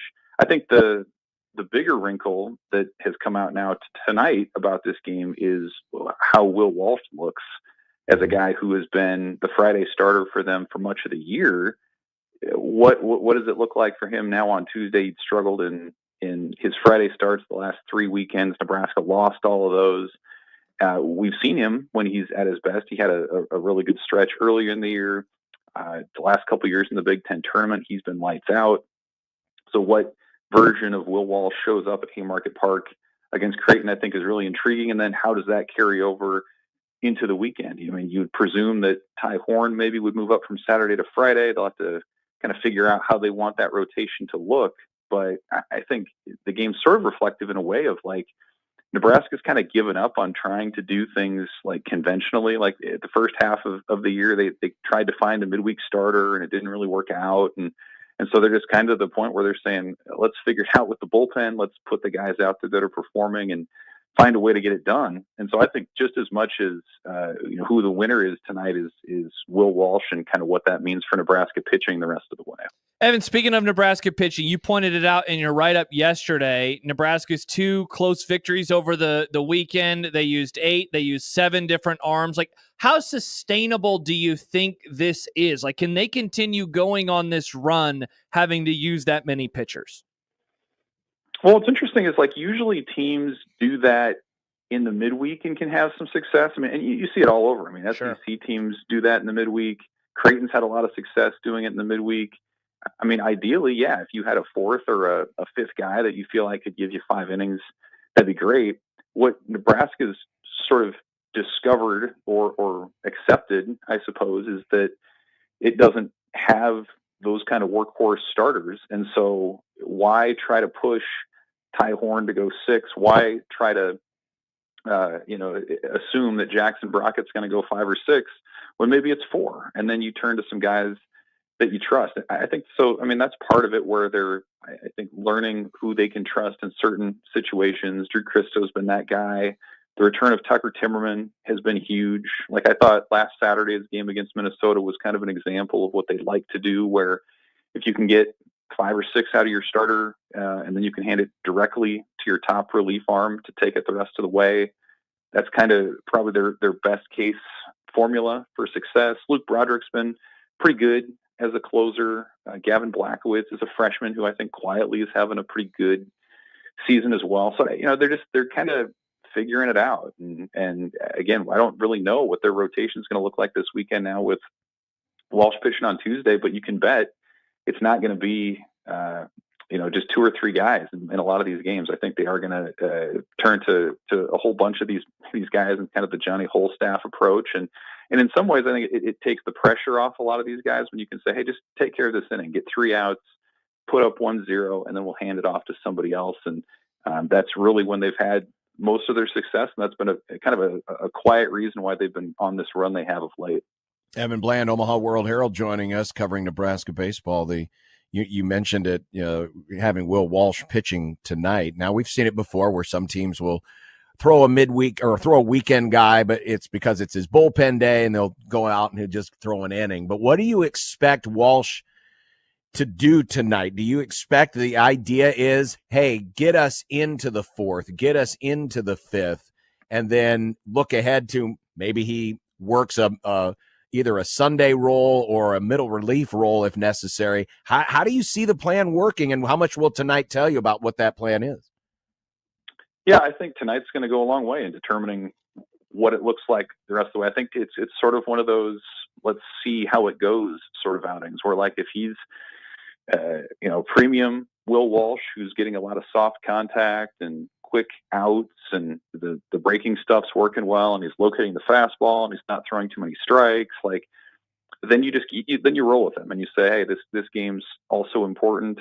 And if he can give you 5 or 6, if he can give you a quality start, like, I don't think you probably want to mess with that. And then you figure it out on the weekend. If it's a shorter outing, then I think all your options are back on the table. Then you go into full bullpen mode tonight, and you probably use 6 or 7 or 8 guys, and you kind of figure it out with Walsh on the weekend. If he only goes an inning or 2 and it's sort of a bullpen situation, like you said, John, then maybe he can still fill a starter role later in the weekend. I mean, you think about his story preseason, he was like in that Sunday battle with Jackson Brockett. It was going to be Mason McConaughey, Ty Horn, and then they were going to figure it out on Sunday. And with McConaughey's injury, that forced him to reshuffle everything. And so, I mean, what Nebraska's been craving in the pitching department has been some length from its starters, so then you can optimize your bullpen and use guys where you want. What's just killed them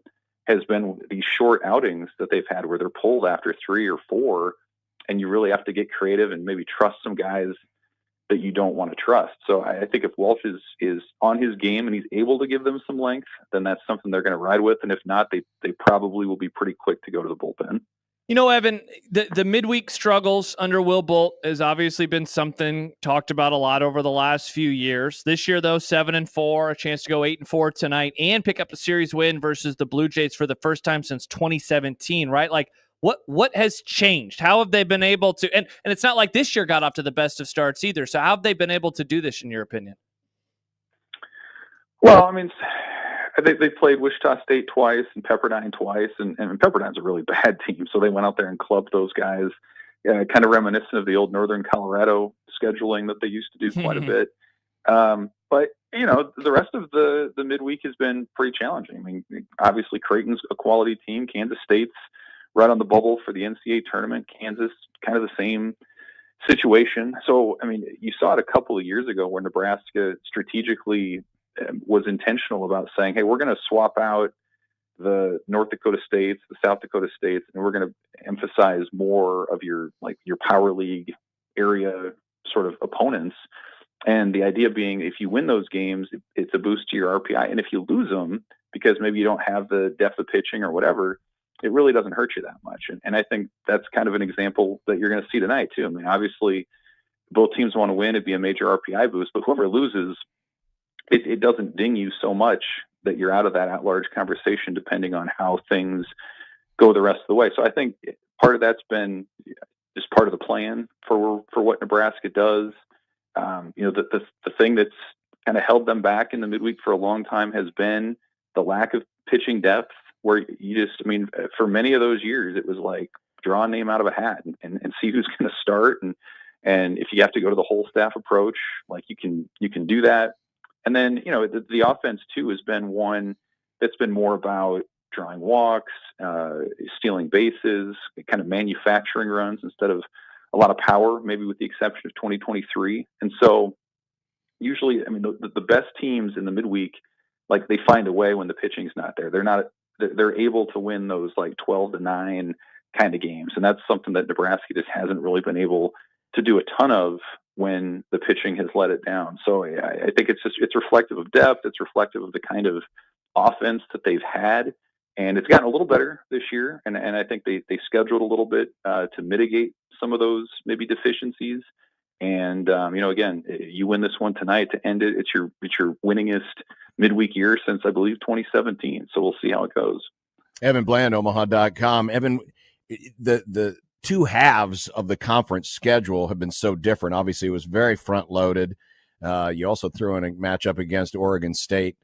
When you look at this team today versus where you saw them maybe a month ago after they ended that rougher stretch of the Big Ten schedule, how much are you weighing that in how you see this team having improved? How much are you kind of weighing in the fact, well, they haven't played as tough a schedule as they did before, yet can you still see improvement in this squad?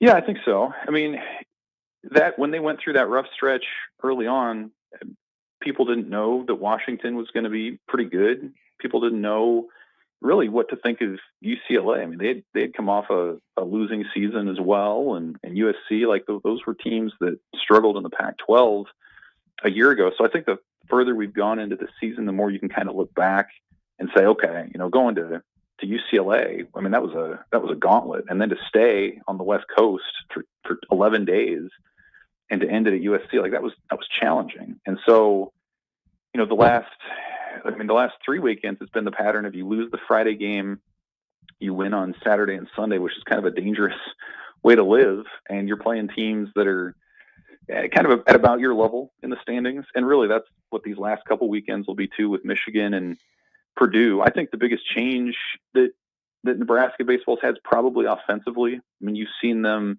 I talked about kind of the pitching side and how they've embraced sort of what they are. I think you've seen that on the offensive side as well, where they went into that California trip without a sacrifice bunt, and that's become now more part of what they're doing. I think they've realized that, as much as they had high hopes for Gabe Swanson early, he struggled. They had high hopes for Cale Frost to come in and be a power stick as a transfer. He hasn't played a ton. So I think their perception of what their offense was going to be has sort of changed back to what it was last year, again, where you're working counts, you're getting into the opposing bullpen earlier, you're taking free bases where you can, and you have to hope for the clutch hits. Like that's been the thing that they've lived or died on.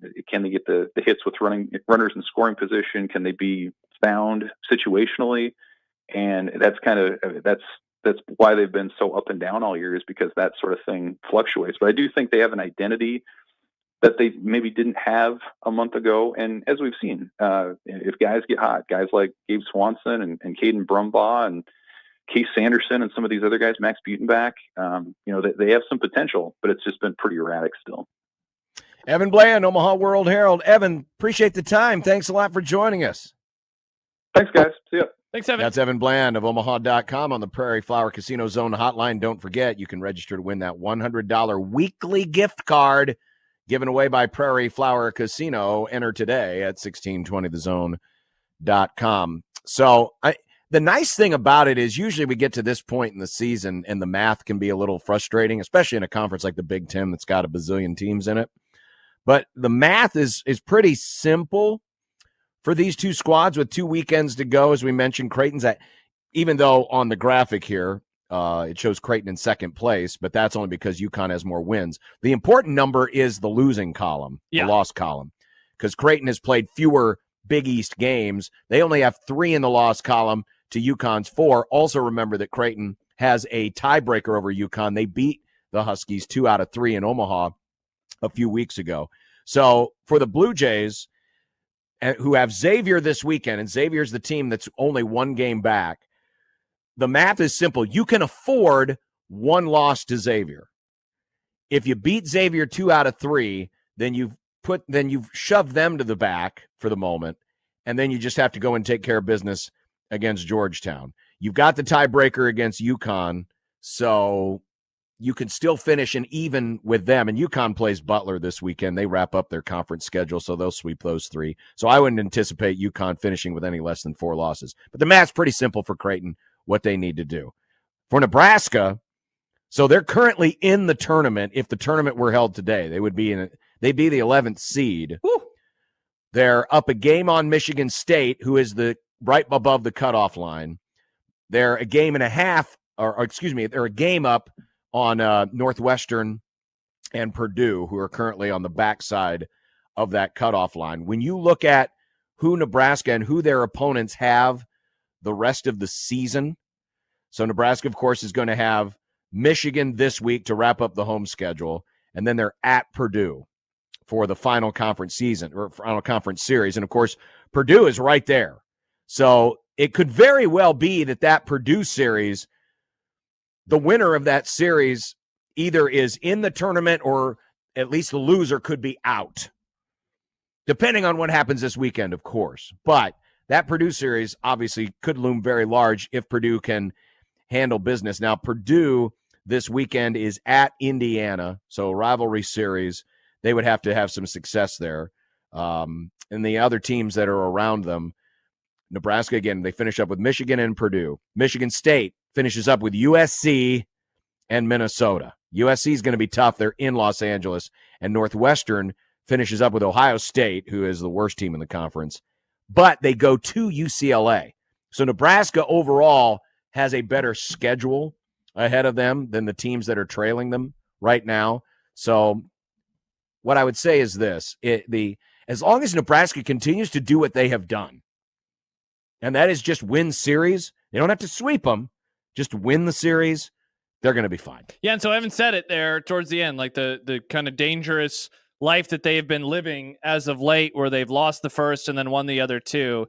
Obviously, it'd be nice for them to not do that, to get off to a better start on some of these weekend series. And it's wild, man, that they have not won the Creighton series since 2017, and that it's been that long. And so they have a chance to do that tonight. They're going to get to do it in front of their home fans.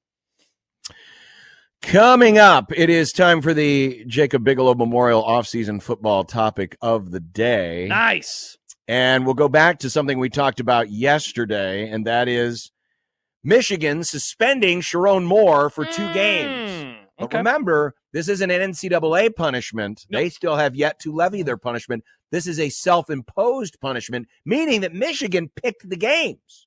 It's pretty awesome of Michigan to do this, John.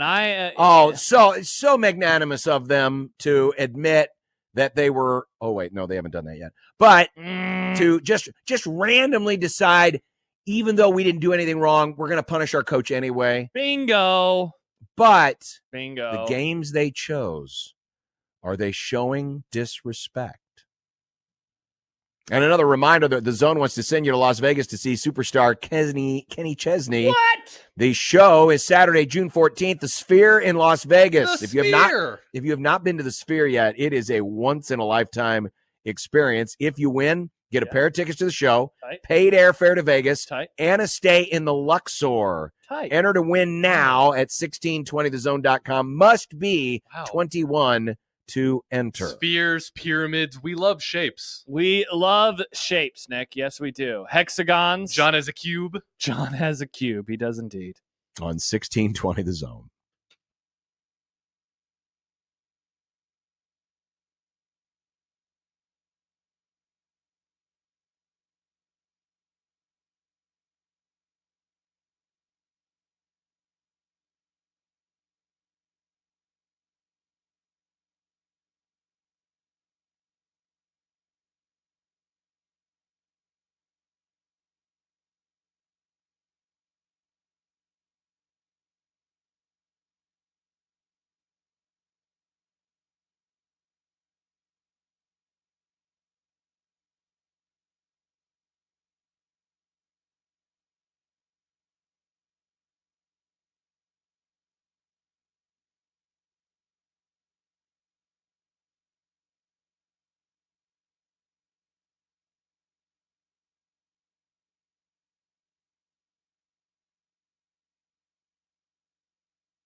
I don't know how far he went, so I'm just going to back out of it without saying anything that would ruin our relationship.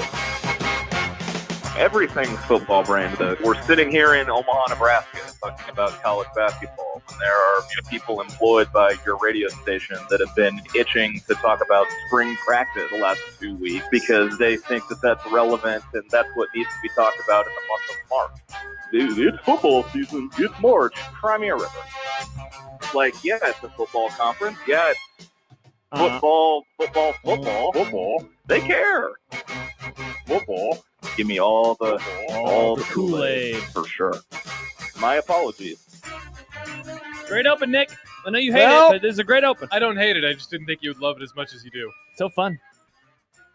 Well, it's fun because Josh acknowledges, like the rest of the world, that football is a dying sport. Wrong. And it's the best sport. Probably never coming back. I mean, once it's dead. No, it'll be here in like 3.5 months. If it's not dead, then where is it right now? We're watching baseball right now. That's true. We baseball are. Will be dead at another time. Washington and the point leads the Guardians. Of the Jacob Bigelow Memorial offseason football topic of the day is to try to somehow shoehorn the sport of football into this show. Yes. Because we know eventually it won't be here with us anymore to talk about it. And so that is why, perhaps that is really the reason why. I mean, Michigan continues to proclaim its innocence. Sure. But they have just decided to randomly suspend their head coach for no other apparent reason than to give us something to talk about to keep the sport of football on people's minds before it dies off completely. Shout out to the Wolverines for giving us something to talk about. Finally did Josh, something right. Big fan of Red Dawn. What? But the Wolverines. What's the topic here today, John? Remember this suspension. It's self-imposed sanctions. Sure. Now you ask, and we'll be serious here for a minute. Okay. Because we know Josh, when he starts, bragging up on Michigan, he's not really being serious. I mean, no one in their right mind would ever want to root for Michigan. Go Blue! But the reason why you do these self-imposed sanctions, is to try to get out ahead of the punishment. It's like, remember the Sopranos when Meadow did something? She snuck out of the house when she wasn't supposed to, and basically Tony and Carmela say, well, what do you think we should do? And Meadow says, well, I think you should take away my credit card. Shout out Meadow. She suggested the punishment. Instead of being grounded, instead of not being allowed to go out with her friends, she went a different way. That's essentially what schools are doing when they self-sanction. They want to get out ahead of the punishment so that when the real punishment comes down from the governing body, in this case the NCAA, it won't be as harsh. Oh, they'll say, oh, well, I see. You went and did this preactive measure. We won't add to your pain. Should Nebraska have done a pre-punishment on Scott Frost when he lied and cheated about practices or whatever the hell he did? Remember that back in 2021? Oh, yeah, the illegal practices. Maybe they should have done a preemptive. They should have fired him and said, the NCAA, we fixed the problem. It would have helped. Well, so because this is a self-imposed sanction, Michigan is picking the punishment. Yes. They're picking the games that Moore is going to sit out. And that's the important part of today's discussion. That's the rub. They're picking so they could do the first two games, which is what people normally do. Normally, if John is going to ground his son, which he can't anymore because his son is in his 20s, but if he was going to ground his son when they were a teenager, John would say, you're not allowed to go out this weekend because it's the upcoming weekend. John wouldn't say, you're not allowed to go out at a weekend in June, because that wouldn't make a whole lot of sense. Yeah. Correct. Why would you ever punish punishment them usually in happens June? the earliest possible. I mean, anytime the dishwasher. Anytime someone is like, if a baseball player is suspended for, fighting or whatnot, the suspension begins right away. It doesn't, oh, no, we'll wait until August. No, it begins right away. Mm-hmm. So what Michigan is doing here, game one is against New Mexico. And you're thinking, surely they don't need Sharon Moore from Mexico. Absolutely not. Why do they suspend it for that game? Go Blue!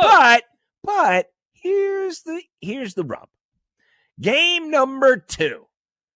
Michigan plays Oklahoma, which just so happens to be Sharon Moore's alma mater. So it probably means a little something to him to play means more, his John. alma mater. More. Instead, Michigan chose to do week 3 and week 4. Week 3 is Central Michigan, but week 4 is Nebraska. And thus, that's where the conspiracy, or that's where the controversy, I'm using air quotes, controversy could be, because some might think, some might opine, some might conclude that the reason why Michigan's not picking games 1 and 2 is because they think games 3 and 4 are easier, are either easier or less important. So is Nebraska being disrespected by Sherrone Moore being punished for this game versus games 1 and 2? Are they saying that they think they can beat Nebraska on the football field in Lincoln, Nebraska? Oh, it's in Michigan. Lincoln, Nebraska. Let's go to Memorial Stadium in Lincoln, Nebraska, home of the Nebraska Cornhuskers matchup with the Michigan Wolverines. Is Michigan this season's Colorado? Wow. I will say this, John. I do think it's a tiny bit disrespectful to be able to choose the games and to have one of them involve a conference mate. I think it's a tiny bit disrespectful. And if I were Matt Rule, and I'm not, even though I do host a lot of podcasts. It's true. If I were Matt Rule, I would actually use this as a motivating tactic. They didn't think that they needed their head coach against you today. I would say that because college kids are going to buy into that crap. If I were him, I would do it. They would. They will. They're tiny little goldfish college brains. Exactly, Nick. Your words, not mine. I think it's a teensy-weensy bit disrespectful, John.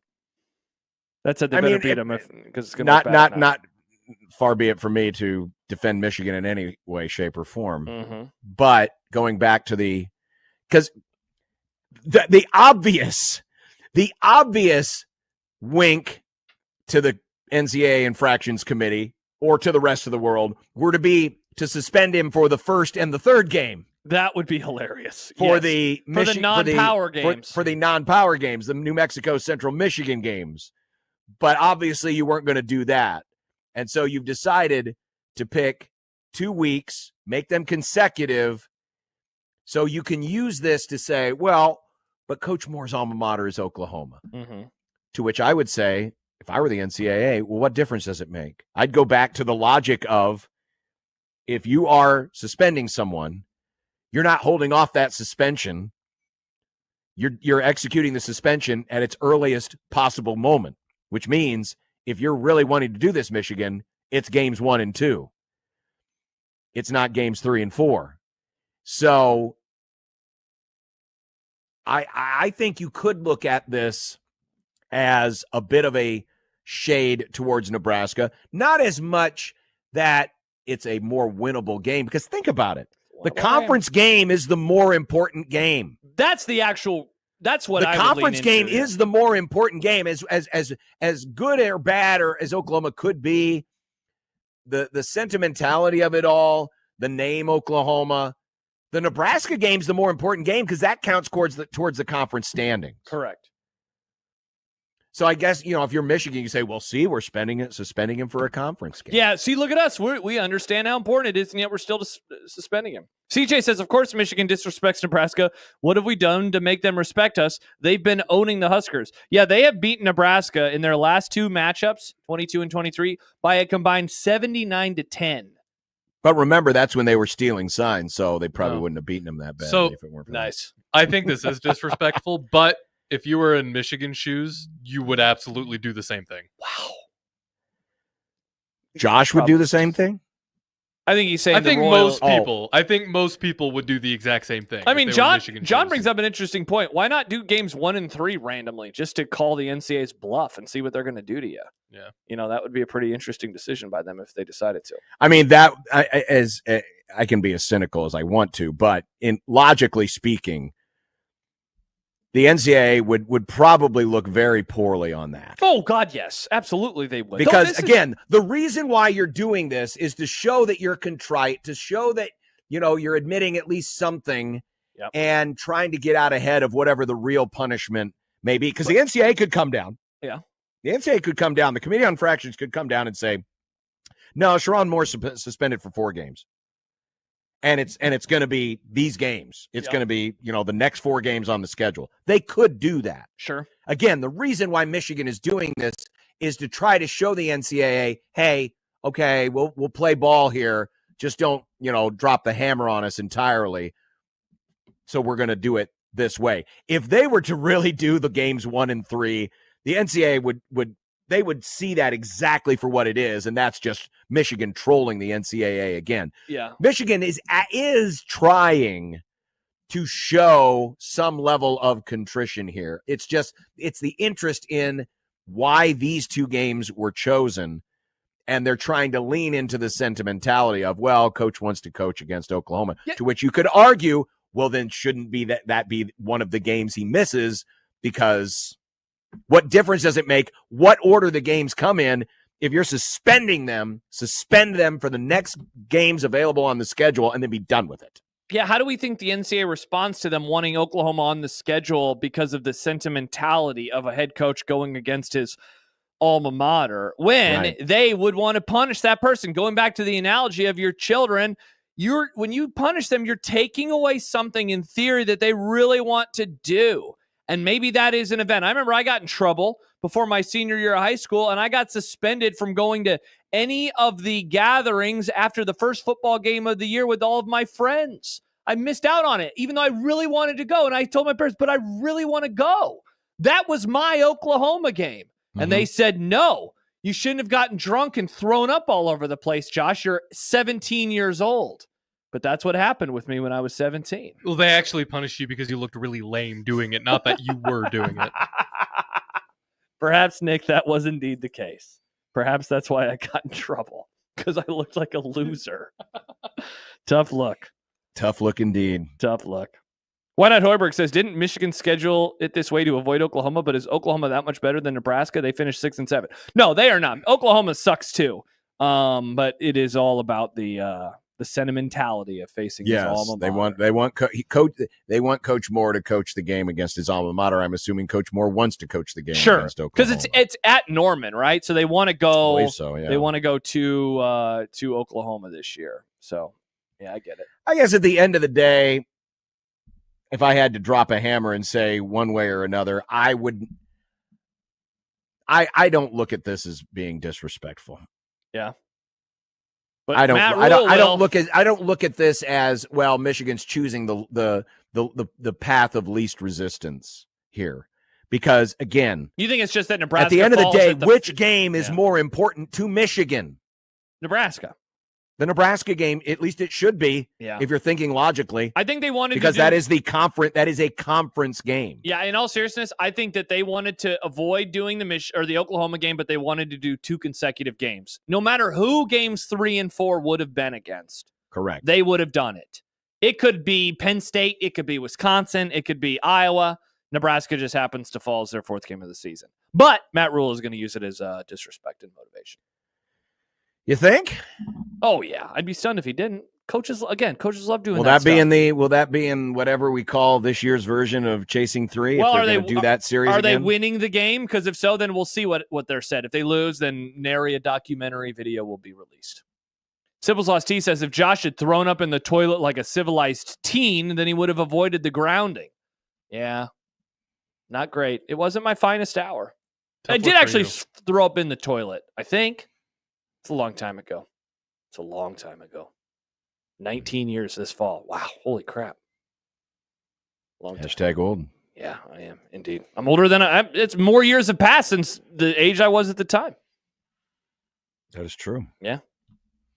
All right. Well, coming up, we have the super hot take market. And we have baseball, Nick's little slice. He says it's a tiny slice today. It's not that tiny. It's a small slice. Nick's used to tiny things, but a mandarin orange slice for today's slice of college baseball. It is tiny. It is very And small. Steve Sipple will join us in the happy hour. Head coach Ed Service will join us. It'll be kind of our pregame interview because it'll be happening, ramping up to pregame, which is coming soon. 6 o'clock, first pitch, Creighton and Nebraska, round 3, live right here on 1620 The Zone.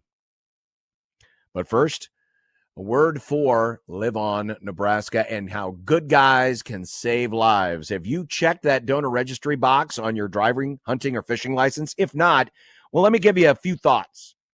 Do you know anyone can be an organ and tissue donor? It does not matter your age. It does not matter your health condition. There have been successful donors harvested from 90-plus-year-old individuals because it's not just about the healthy organs. It's also about healthy tissues. Bone and skin grafts can be used to repair injuries from cancer patients or those who have been through traumatic accidents. If you have sports injuries, many times those new tendons can be harvested from tissue donors. And donated corneas give back the gift of sight. And one healthy donor can save up to 8 lives through organ donation. It won't cost you or your family anything.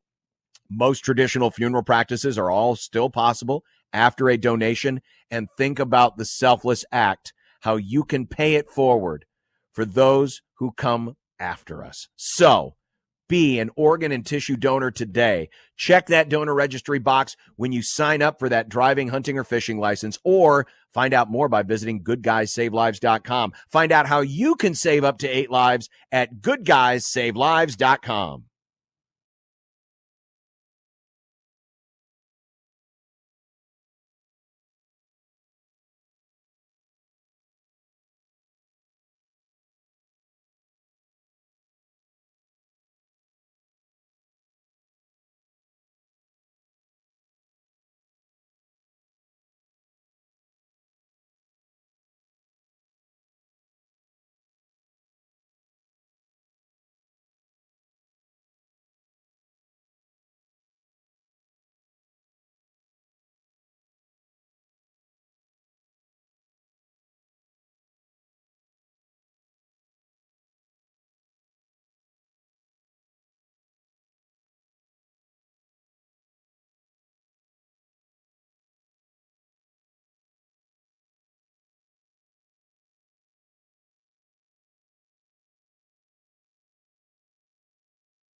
one.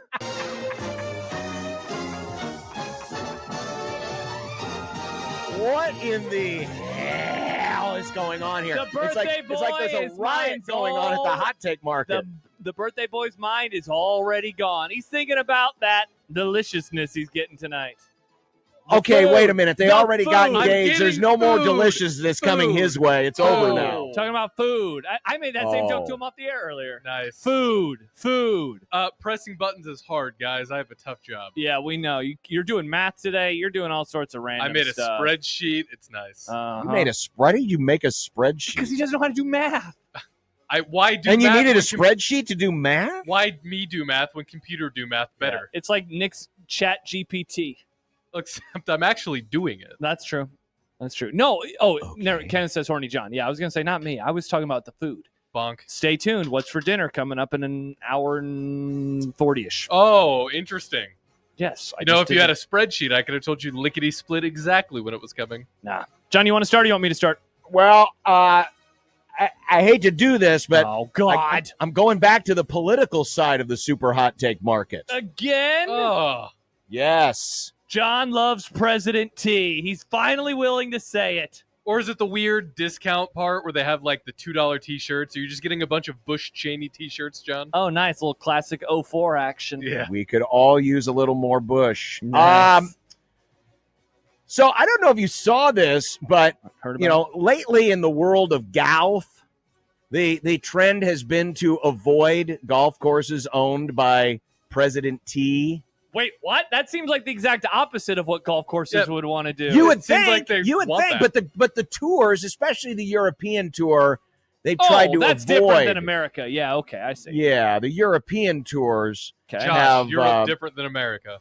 Yeah, they're very different. They're a little odd in a way, but apparently, the Trump International Golf Links of Scotland is going to be staging the Scottish Championship later this year. It was just added to the tour. This is the first time that this course has staged an event on the European tour. Previously, the then CEO of the Royal and Ancient, which is the governing body of golf over yonder, said that the Open, and they were making a general statement about certain golf courses. So this wasn't about this one specifically, but one of the reasons why they weren't going to return to some courses were until we are convinced that the focus will be on the championship, the players in the course itself, and we do not believe that is achievable in the current circumstance.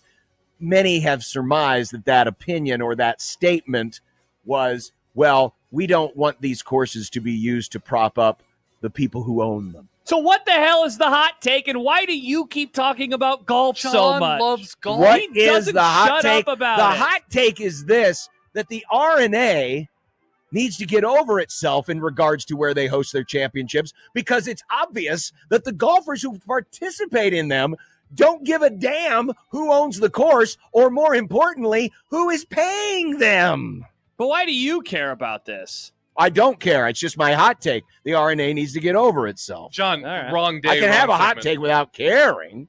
Do I care about the Scottish Open? No. Okay. I think he does. But when the overall sport itself doesn't care where the money comes from, they've made that obvious.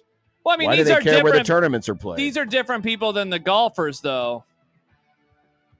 But the point is, they're governing the golfers who are taking Sure. money from unsavory places, i.e. the Saudi government. Oh, it's not the best. Exactly. That's my point. My All point right. is, I why don't are we care. worried about where we're hosting the tournaments when the golfers are already taking money from seedy organizations in the first place? All right, I'm going to save this for Thursday and just play John's whole little soliloquy and then say, I don't care. Maybe I think what happens is when you reach a certain age, you suddenly start to get the tickle of golf in your brain. John doesn't shut up about it. Every week he's talking about golf. John's got golf tickling his brain. John, do you have golf derangement Josh, syndrome? I don't know if you know this. This is the super hot take market. This is an expansion from the original hot take market, which only used to be about football, but we forced you to broaden your horizons. Hey, I got this is not a football-related topic.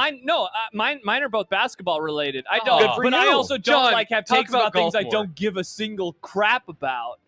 That would be again, remember, John, that's the I don't care segment. Yeah. All right, I got two for you this week, John. Hot take, I believe. I'm running back last week's. I'm going to double down. Best round ever of the NBA playoffs. Not even the best second round. We are in the best round ever of the NBA playoffs. John keeps doing that stupid little graphic of, look at all the blowouts, look at all the blowouts. He ain't doing it after what happened yesterday. He ain't doing it after what happened on Sunday. Are you recording this, Nick? 9-point For win. I don't care. 2-point win. 3-point win. How about last night's games? Nuggets rallying from down 12. John Celtics blowing a 20-point lead. One game goes to overtime. The other decided in the final seconds. Plus, John, you should love it. The magic timeout fairy didn't allow for the Thunder to advance the ball. They had to chuck up a deep three. That's because they used up all their timeouts, thank They did God. indeed. Meanwhile, tonight, we get game 2 in Cavs-Pacers and Old Guard Warriors. We have the old bull and now the young calf. Upstart Minnesota Timberwolves. Good reference. I'm not going to quote the next line of that quote. Nope, just do it. But wow, the storylines, the players, the NBA, John, it's fantastic. Let's go. Oh, man. See, it's a thing I actually care about, though, No, John. it's not. You don't care. John, you should have seen Your my team's reaction. been eliminated. You should have seen my reaction when the Knicks won. I fist pumped like I haven't since the Eagles randomly trailed in the playoffs for 5 seconds. Oh, you like the NBA, Josh? Yeah. Who was Name that every team player. they trailed to in the playoffs? Don't care, John. I wish I could throw Oh, this I wonder nickel who that at you. team was. I wish I could throw it at your face. What were you saying, Nick? I said you like the NBA so much. Name every player. No, I can't. That's so many players. Well, Josh, I'm sorry. I'm just going to keep triggering you because What I'm golf staying. stuff do you have this time? I'm staying in I love politics. it. Oh, well, what is this take? Do you have Well- a long wind-up for it again? So, Adam and Eve. You went longer than I did. But it wasn't a wind-up. It was just my take. And your take was terrible. Take was great. So this was your friend and ours, Ted Cruz, Oh, today in Washington, D.C. Where's this one going? He said, Zodiac. and this was about the NFL. Remember, the NFL has an antitrust clause to allow them to have the protection. There is a clause that does not allow them to broadcast games on Friday or Saturdays between mid-September and mid-December to protect the interests of high school and college football. Correct. Ted Cruz said today, quote, the NFL has tipped up to this rule, now putting a game on streaming on Black Friday afternoon, which used to be a slot reserved for prominent college football rivalries, including some like Texas and Texas A&M. See, he's got to get in the local reference. Yeah, for sure. There are millions of sports fans who like to be able to follow high school, college, and professional football without having to choose amongst them, and it's partly why Congress wrote the antitrust exemption in the manner it did. The take, while Congress and the president are looking at trying to figure out what to do with college sports and NIL, maybe they need to open the door into the NFL's antitrust exemption again to protect high school and college football. I think it might be time to lean on old Raj and say, I think you guys are pushing the envelope. Don't make us go back into the law and change things because you guys are getting too greedy with all the days of the week you want to participate on. So the take is the NBA, or the NFL rather, needs to stay off of college football days. Or we're coming for you legally. Yes. I don't like Friday nights because of the high school thing. In Brazil. And I don't think they should be on Black Friday opposite college football. Now, again, those are legal according to the exemption, but man, they are really pushing their envelope. Aaron says, cold take, John. That's an obvious take. The obvious take, boys. All right, John. I think not to some people. You're going to like one part of this take, and then you're going to hate the other. Hot take I could be talked into. If NBA teams are going to lean into terrible uniforms, maybe every other sport should be forced to by Congress. Have you seen this? Have you heard about this? No. Every NBA game, the teams wear dumb uniforms. I know that I'm an old person now because I watch these games and I say, what on earth are you wearing? Thank God last night's Celtics-Knicks game looked like a Celtics-Knicks game. You say cover up those ankles. No, I'm not saying that, Nick, but I'm saying you're the Warriors wearing normal uniform, you absolute freaks. It is so triggering to me. But I saw a tweet today, John, from the Sickos Committee that had an alternate uniform for the Alabama Crimson Tide. And my StreamYard is frozen. There's the photo. Look at that. They should be forced to wear that stupid-ass houndstooth alternate because of what the NBA is doing to us. Hot take. That's my hot take. I kind of like it. Oh, my gosh, Nick, you're such a freak. I hate the NBA's uniform stuff, John. It is so dumb. And did you know in one of the hockey games, they called for a whiteout from their fans, even though in hockey they wear the dark uniforms at home, and thus they were wearing white jerseys? Well, hold on. Penn State does that every year. But Penn State calls for a whiteout. They wear blue at home. Rats, John, you got me. You got me. But anyway, that's my hot take. My hot take is actually the NBA needs to stop it. They need to have Adam Silver come down from a mountaintop with 10 commandments. Commissioner Nerd wouldn't do that. I know, sadly, but he should. It is so stupid that they don't have normal uniforms. It's the playoffs. John, you wonder why, and I know the ratings have actually bounced back, but you wonder why sometimes fans aren't tuning in. I genuinely believe it's because they turn on the TV and they're like, what crap is this? Is this some 3-on-3 tournament? I don't recognize any of these teams.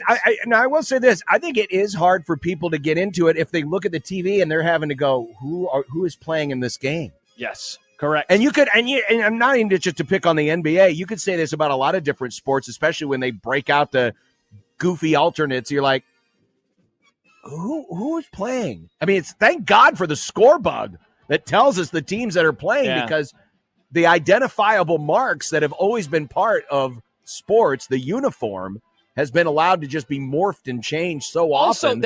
And because of all the organization of everything, we gotta have a different uniform for every game. That's pretty good, John. Organization. Plus, they're wearing their dark uniforms at home. In the NBA, they don't do that, and so it's also confusing. And I'm like, wait a second, who's the home team here? I don't like it.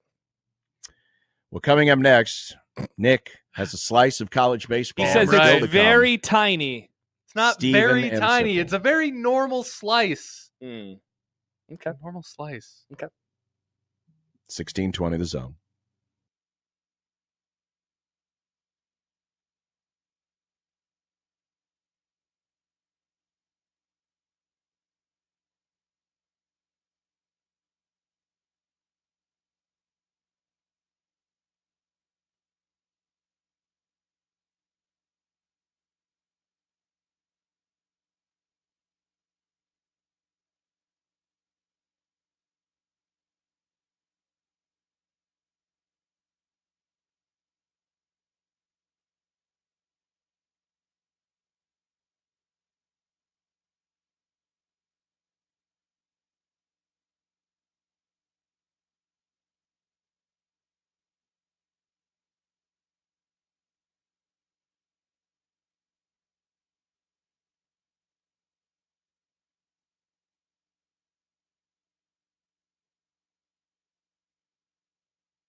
It's time to enjoy a nice hot slice of college baseball. A home run and a triple in Holcomb's last 2 at-bats. Replicate that, we'll be going home. And he sends it into center field. Well struck. Bonamolo tracking. Track wall. It is gone! Walk-off home run, Braden Holcomb. And Vandy takes the series. College baseball. With Nick Grimm. Hello. A slice of college baseball. Guys, Nick, today 5 weeks away, ladies and gentlemen, from the College World Series.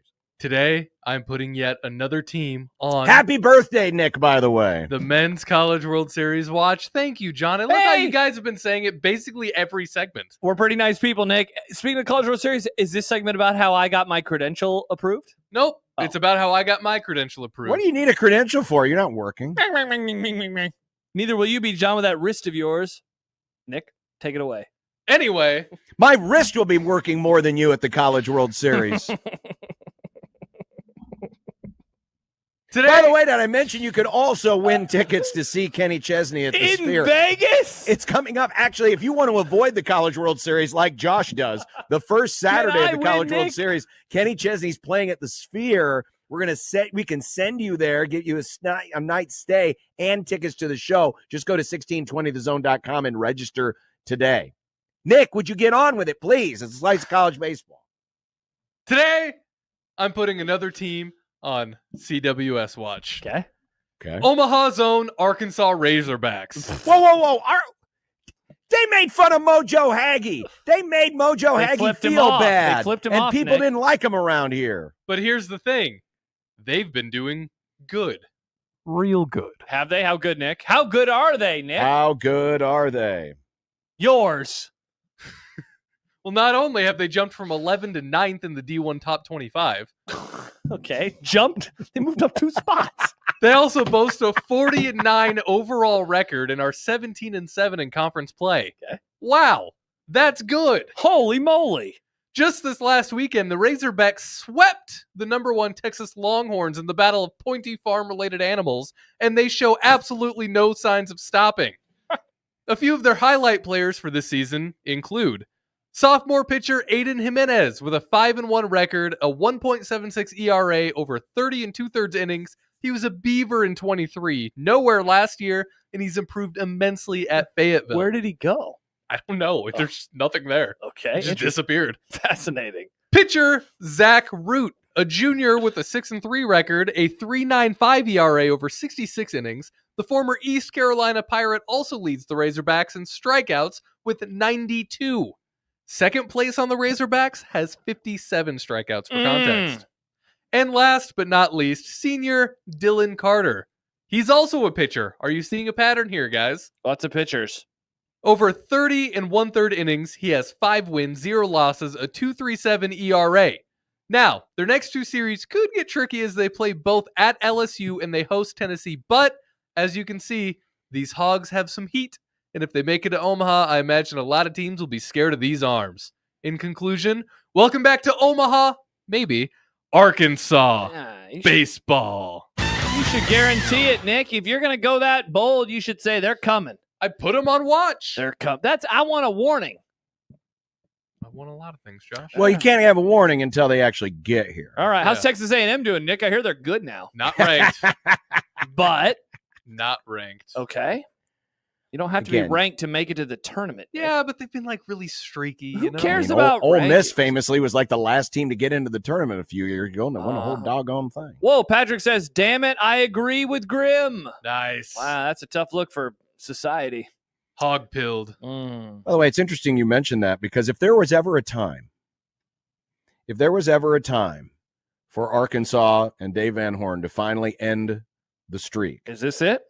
This would seem to be a good time. How come? Because we have just gone through, or we're currently in, I should say, one of the longest sustained periods of new champions that the College World Series has had. Yes. In its history. Yeah, that's true. Save for the very beginning of the event. When it was literally new champions every year. Correct. Yeah. So I know this specifically because I was starting to update my notes for this College World Series. Wow, but charts. 8 of the last 11 teams to win the College World Series have been first-time champions. Wow. 8 of the last 11. I mean, think about that in college football or college basketball.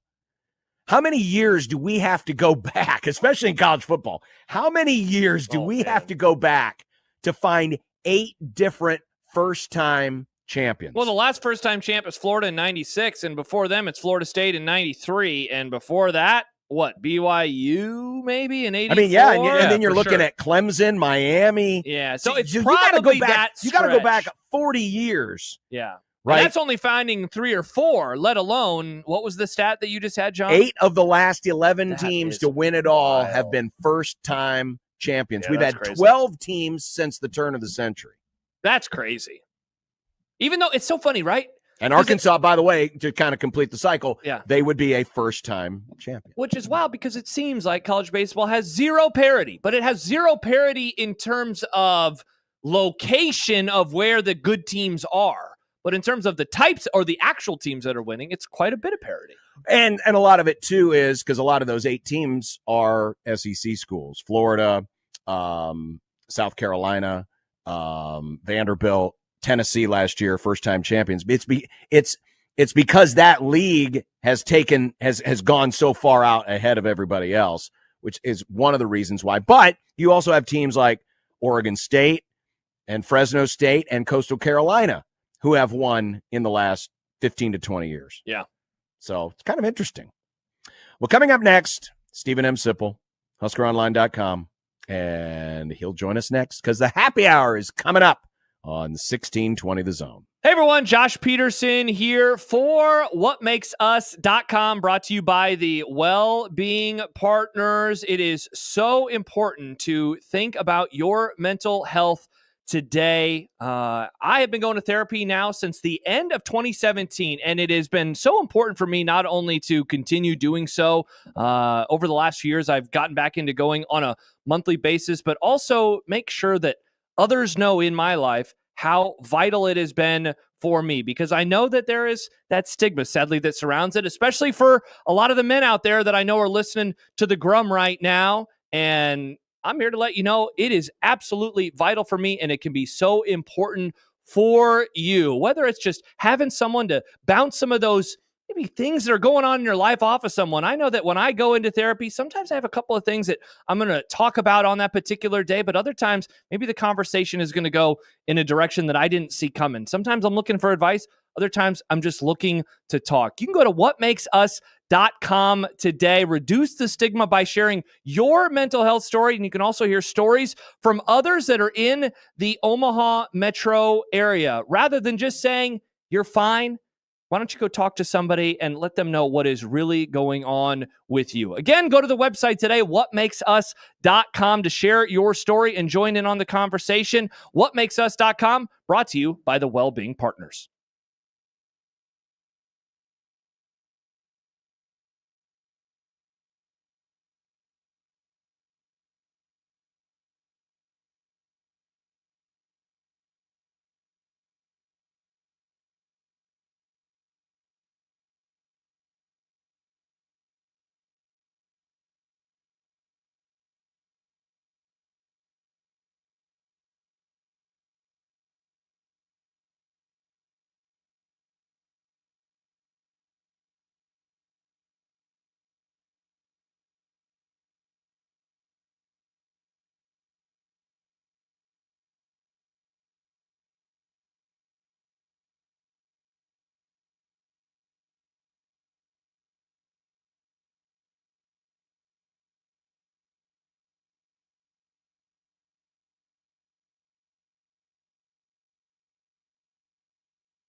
it'd be nice to have a blow through. It would be nice to have a blow through. It would be nice to have a blow through. It would be nice to have a blow through. It would be nice to have a blow through. It would be nice to have a blow through. It would be nice to have a blow through. It would be nice to have a blow through when you're gone.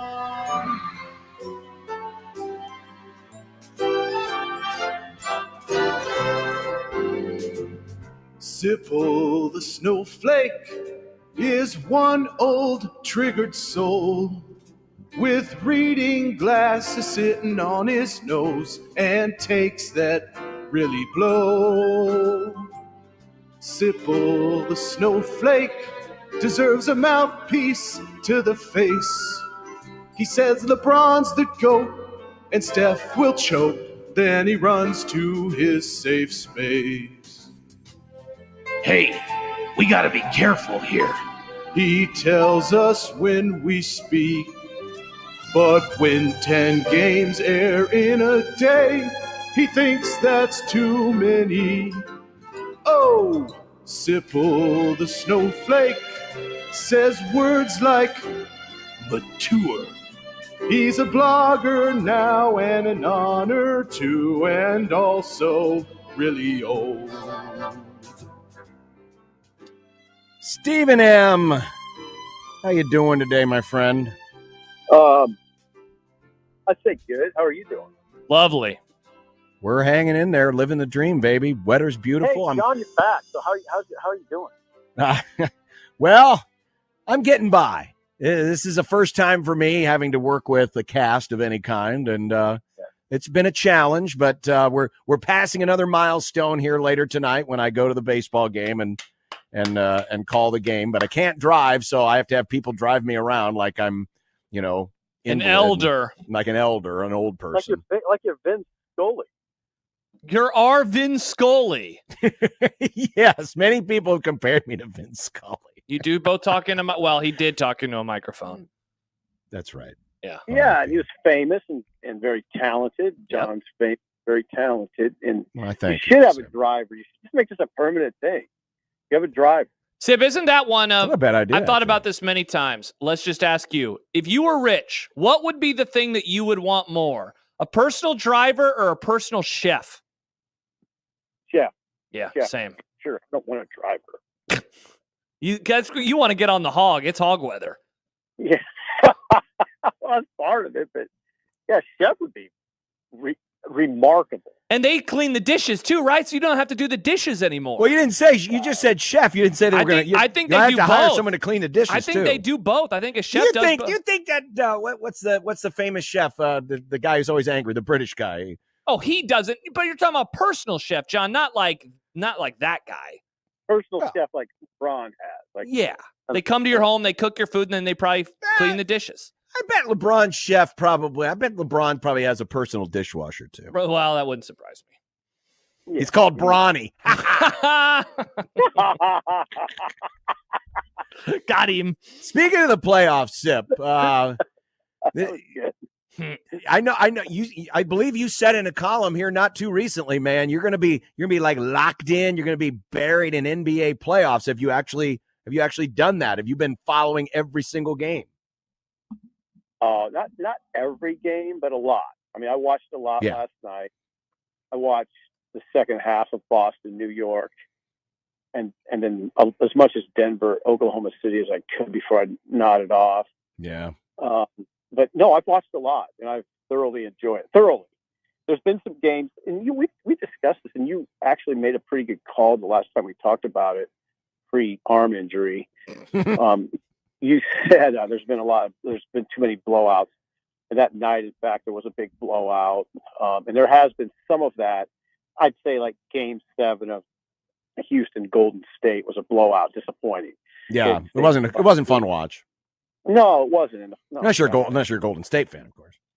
Yeah, but anyway, but I say, taken as a whole, the playoffs have been excellent, and I think in some ways, or let's just say, in a lot of people's minds, have maybe swung some people a little bit because these are teams that are rugged. They play hardcore, rough defense in a lot of cases, and people like that, appreciate that. Who do you like to come out of the West and the East? Well, I love Boston, even though they lost last night. I don't know. It was shocking. I love Boston. Oh, why do you always like the stuff that I hate? Well, I don't. No, I want to be clear on this. I don't love the team Boston. In fact, I don't like the team. I don't like the way they play at all. Okay. Oh, you love them to advance. Yeah, I think they're the best team in the NBA. Yeah. They didn't look, but when they missed 45 threes in one game, they don't look like the best team. And I don't know. They missed. They were 15 for 60 last night. It was ugly. Yeah. And now I thought, I mean, the beauty of the playoffs is of these playoffs have been they've been revealing in some ways. OKC maybe's not quite as dominant in the West as we thought. Denver's really locked in. I mean, that team's locked in hard. They look good. They blew out the Clippers, and I think that was a game. The last game of that series, and they looked great doing it. And then they looked great last night. So I don't know. I thoroughly enjoy. I look forward to tonight. I mainly like the Eastern Conference, though. I've always been more Eastern Conference oriented. No, that makes sense. Steve Sipple joining us here on the Prairie Flower Casino Zone hotline. Don't forget to register for that $100 gift card we're giving away each week, courtesy of Prairie Flower Casino. 1620thezone.com is where you register. Earlier this week, yesterday, as a matter of fact, the playoff committee put Troy Dannon on the committee.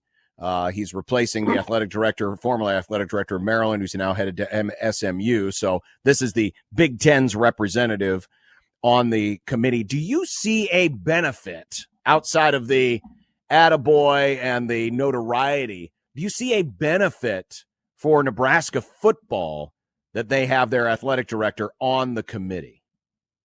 Nothing that would come off as contrived. I mean, I don't know what would that benefit be if Nebraska's in the picture, which there are people that believe that could be the case. He'd have to recuse himself, right? Correct. I mean, he can't be involved in the direct discussions about Nebraska. So no. Yeah, this doesn't mean Nebraska gets in, but what would you think of this? Because this is what I threw out yesterday. Because there's been all this conversation about non-conference scheduling and which direction you should go, and Matt Rule has certainly done something that maybe that's made some people angry around here because they've ditched a non-conference series like Tennessee. But my thought was this: Dannon's going to be in the room with the other commissioners, the people who actually talk about why teams are ranked where they are and giving their rationale. That is information that can better be used by Dannon/Rule to craft their schedule, or, as was brought up yesterday, I think, who was it? I think Mitch Sherman brought it up yesterday. This is a way for Troy Dannon to kind of forward the idea or continue to push the idea that schools, Big Ten schools like Nebraska, who already play 9 conference games, don't need this extra game, so that there might be some benefit here in terms of either knowing what is a good non-conference strategy or maybe forwarding Nebraska's ideas of what new non-conference scheduling should be. I like the first part of your spiel. I think there is value in knowledge and direct knowledge, not secondhand knowledge, being in the room and listening to the conversations and the nuances of the conversations and who's saying what. Yeah, no, I think that part, you know what? That doesn't sound contrived. That sounds like a real benefit. So yes, I agree with that. The second part, I don't agree with at all. I don't know, why would you use, I don't think you use that platform for espousing your beliefs. Right. You're not really there to do that. In fact, I would be like, okay, hey, Nebraska AD, you can have that conversation later, or try to take a peek. And maybe and maybe I didn't articulate it as well as Mitch did yesterday, but the idea is, you're in that room and you're having debates, right? So if you're having a debate about a particular team And Troy said, Dannon has this view, and maybe another person on the committee has a different view. And Dannon uses the idea of, well, but keep in mind that team played X amount of conference games, and so that's the reason why maybe they didn't schedule a certain way in the non-conference. You know what I'm saying? It can be. It doesn't have to be an overt banging the table saying, and this is why you shouldn't do this. More of a, well, but let me give you some insight as to why. And then that's something that those athletic directors can take back to their schools and say, that Dannon guy brought up a really good point. Yeah, if done correctly in a more subtle manner. Yeah. Yeah. That definitely makes sense to me. I don't know that he would need to do that. I mean, isn't that conversation pretty? I mean, it's a pervasive conversation. Agreed. I don't even know if he needs to take it into that room. It's so pervasive. But that all makes sense. Sip, your column today was titled, "With its spring season in the books, Nebraska forges ahead with a properly limited amount of hyperbole." Now, I agree with you in that I have sensed that people are kind of burned out on the happy talk, good vibes. And yet I'm also sensing this weird undercurrent of people wanting to pick them to win 9 games or something. How do we make sense of your view and my view, but also that there is a strong disagreement, I guess, in how we're viewing the overall tenor of the conversation right now? Yeah, I'm not sure. I think you verbalized it pretty well, actually. And I don't know that there's a strong disagreement. I think people are don't you, Josh, think it just seems like people, okay, maybe this is where we're at here. It does seem like there's this wide gulf between 8 and 9. It doesn't seem like 8 bleeds into 9 as easily as you might think. Correct. Is that, yes. That's my view. It's more like the 7 bleeds into 8, and then there's the 9 people are off on their own. Keep in mind that Nebraska hasn't won 8 games in several years either. That's true. Yeah. So I do feel like I think we just identified it very well. I think that's 7 and 8 bleed into each other pretty easily, but then there's this gulf where now they're not going to win 9. Now I would tell you, I'm sticking with 8, but then you get into May, you start to hear a little bit more just behind the scenes type stuff, and I'm gonna stay at 8. I'm gonna say that right. I'm not going to 9, but I understand if people want to do it. It's just there's just those things that eat at you, that defensive front discussion it just keeps me from making a jump. I'm becoming more convinced that special teams it's gonna be better. Will be very good. Yeah, very good. I think it'll be very good. Oh wow. I really do. The more I hear, I mean, Eckler just is afforded the opportunity now to play with more frontline players than he did at Tennessee, and I think Eckler. If you just go back and listen to his comments when he spoke this spring, I mean, he thoroughly believes in him in what he's doing, and he likes the talent and the leadership in this program, and that. Listen, if he likes the leadership, the culture, and the talent, that just screams good special teams to me, because I don't know that you can have a good culture, or you can have a bad culture in a college football program and have good special teams. I think it's really hard to do that. No, I totally agree. Because of the nature of special teams, and I think we're in agreement that Rule has done a good job of fostering culture. Players don't leave. I think that this is a program it's pretty tightly knit now, and they got, I think, maybe the most important factor in all this rambling I'm doing is Eckler is one of the best special teams in America, one of the top 10, and that's good to have on your side. I don't know if I'm comfortable yet going so far as saying the special teams will be great, but I do think it will be a benefit to Nebraska, because right now, for the what feels like the longest time, special teams has been a detriment to Nebraska.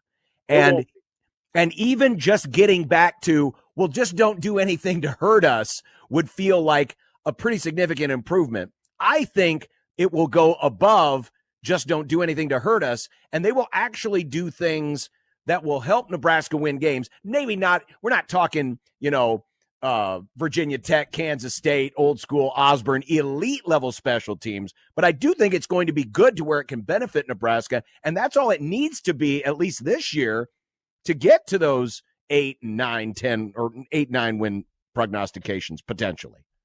I think you might be right about that. I chuckle when we have these sort of conversations because and we don't do anything intentionally. It's just sort of occurred organically in this market. I think we've lowered the bar so much. It's incredible. Sure. And I don't disagree with anything you said. In fact, I'd probably say the same sort of thing. Like, just don't do anything to hurt us. You don't have to be great. I mean, that's those phrases are lowering the bar. Yeah. And it's amazing to me sometimes when I listen to myself, when I listen to you guys, when I listen to others. This is no commentary on anybody. It's just what's happened organically here. We've collectively lowered the bar. And then I think of Eckler. And I bet he listens to us, or if he did, I don't think he listens to much media, but if he were listening to this conversation, he'd be repulsed because Eckler will tell you the standard is I don't want anybody here that has any kind of standard except we're going to be the very best. Right. And he's adamant about it. Like, he will throw guys out of the room who don't have that. So, I think rules pretty much the same way. But I guess what I'm saying as far as Eckler will breathe a lot of life into that. I don't want to say breathe a lot of life, but his energy will be very, very helpful. Yeah, and you wonder then, last thing for me, Sip, is like, is that one of the biggest jobs that he and the rest of the coaches have, is convincing the players that they should be believing in that way too? Sure. Oh, yeah, I think so. I think because there's been so much sustained losing. It's not all the players, but some of them. Yeah. They need that. They need to win a few big ones. Okay. Isn't that what? Definitely. And there's not as many big ones on the schedule this year for them to actually get that done. It's absolutely Michigan. That would be massive for the psyche of the program. Yeah, and remember, they're doing it without Sharon Moore. And there won't be Sharon Moore. Yeah.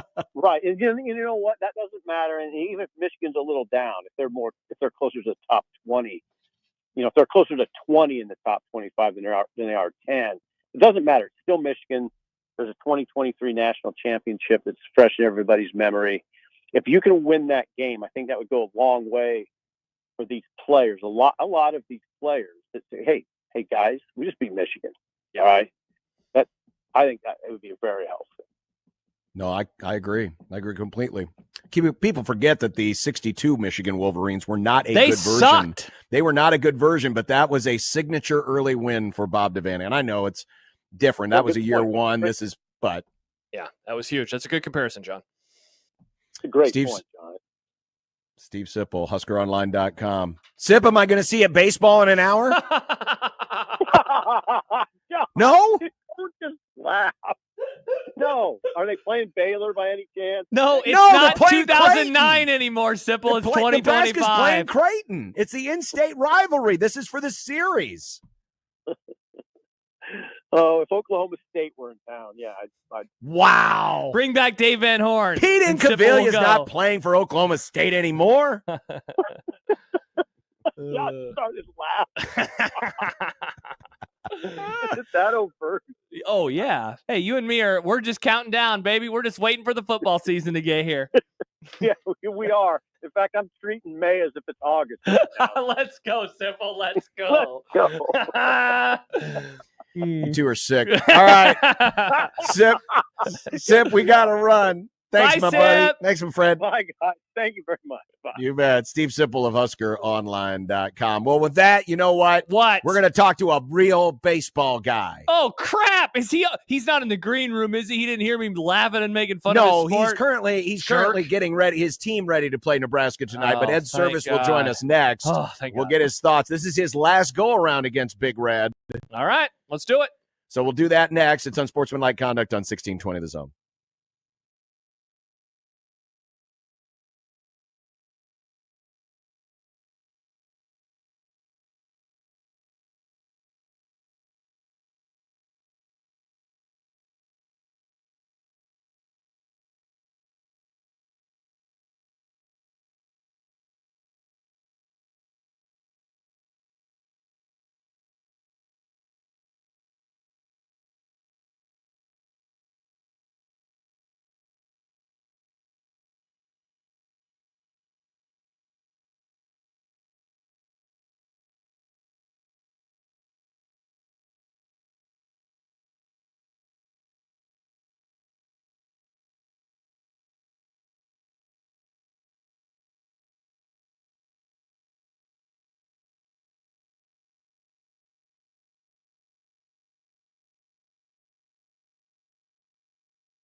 We are about 45 minutes away from first pitch. It is the final game of this season's I-80 rivalry. The Blue Jays and the Huskers, obviously with bigger fish to fry on the weekends, but now that Nebraska kind of knows where it sits right in the Big 12 or Big 10 and where Creighton sits in terms of where it's going in the Big East, will there be a little bit more extra on this game tonight? We'll find out. The head coach of the Blue Jays, Ed Service, joins us here on the Prairie Flower Casino Zone hotline. Coach, are you getting anxious for this one? Well, it's finally we have some great weather. Yes. And so many times when we play our game, we're fighting a lot of wind, we're fighting cold, we're fighting thunderstorms, we're fighting rain delays. Looks like we're going to avoid all of that tonight, and we're going to have some of the best weather we've had all year. So hopefully that means we have a great game as well. So no, Coach, like rain with like pop flies and thunderstorms that blow things out in the 12th. Oh, never mind. That's an old reference. Hopefully not. No, hopefully it's just good old fashioned baseball. Coach, this might be a stupid question, but I'm going to ask it anyway, just in case, because I am someone who the blue skies and the 70s, like I feel like a better person, a better man. Do you sense that the team, as the weather at the end of the season starts shifting in a positive direction, that they maybe have a little extra pep in their step? Absolutely. I mean, the players don't like to play in that cold weather either, and they prefer not to play in these windstorms that we've had here. We had interesting weather this weekend in Indianapolis, so I'm sure they're all looking forward to going out there and freeing up their bodies a little bit and sweating a little bit. Sometimes we play games we don't even sweat; it's so cold. So, yeah, the baseball player would much prefer this kind of weather. Plus, we're near the end of school, and I can just see the kids, the young players, relax a little bit, knowing that they don't have so much school hanging over their heads. I think today is actually the last day of regular classes here at Creighton. So I'm hopeful that they'll take a deep breath and enjoy everything that's going to happen tonight. Good weather, great competition, nice crowd, and a rivalry game. What more could you want? Mm-hmm. Ed Service, the head coach of the Blue Jays, joining us here on Unsportsmanlike Conduct. I kind of mentioned it in the outset. You know what your situation is for the next 2 weekends. Nebraska knows what its situation is for the next 2 weekends. Talking about it from your perspective, how important is tonight knowing what you have in front of you this weekend against Xavier and then the following weekend against Georgetown? John, I've always looked at each game as important. If the scoreboard's turned on, if the umpires show up, and they say play ball, I've always looked at every game as a great opportunity for our players to showcase what they're all about, to improve. I know a lot of teams don't think at this time of year that you can improve. I would disagree with that. So I just want our players tonight. We're fortunate enough to have a full pitching staff tonight, which normally is not the case on Tuesdays. We did not use a lot of our high leverage bullpen guys much this weekend because we were able to separate ourselves a little bit from Butler. So we're about as in good a shape as we can be at this time of year on a midweek game. But that being said, I always try to encourage our guys to look at each game as an opportunity, not to get ahead of ourselves, not to look ahead for the weekend or next weekend. What do we have to do to get to the conference tournament and so on? Let's just play tonight's game to the best of our ability with the players we have available and see if we can get better. So, Ed, on that point, Ian Koosman gets the ball to start. We've seen him pitch into the fifth inning in a couple of midweek games already this season. Is the intention, is the hope that you can get him into the middle innings tonight? No, we won't go that far with him. He did pitch 1 inning this weekend, which was good. And we really feel like we have 7 or 8 guys that need to get work tonight that haven't pitched much for about a week or so. So again, when Ian got us into the fifth inning and some of those other midweek games, we were kind of hurting a little bit. We just didn't have a lot of guys available, but tonight we do. And, the strategy of using a lot of pitchers in midweek can be great if the guys come out and throw strikes. It can backfire if 1 or 2 guys come out of the bullpen and struggle. So we'll see what happens tonight, but Ian Koosman will not go into the fifth inning for sure. Coach, going back to John's previous question, and I loved your answer. It's a game, so you're ready for it. But I wonder, when you're in the midst of a chase like this, and you're thinking about the postseason and what you have to do in conference, what is it like breaking it up with a late non-conference game? Obviously, you're used to this, but I wonder how you've approached it over the years. It's not been easy, because I try not to look ahead, but you kind of have to a little bit to make sure that you're your team is prepared, for the weekend. We've learned some hard lessons over the years when we've won midweek games and just did not play well on weekends. So this year we played much better on weekends. We haven't been quite as efficient in the midweek games as we have in the past, but we're in good shape. I told the players after Sunday's game against Butler, because of your good work, you've set yourself up for 2 weeks of really exciting baseball. And if you want exciting baseball, if you want competitiveness, if you want games that are very important, because of your good work, you've set yourself up for that. And it starts tonight. We want to play well tonight.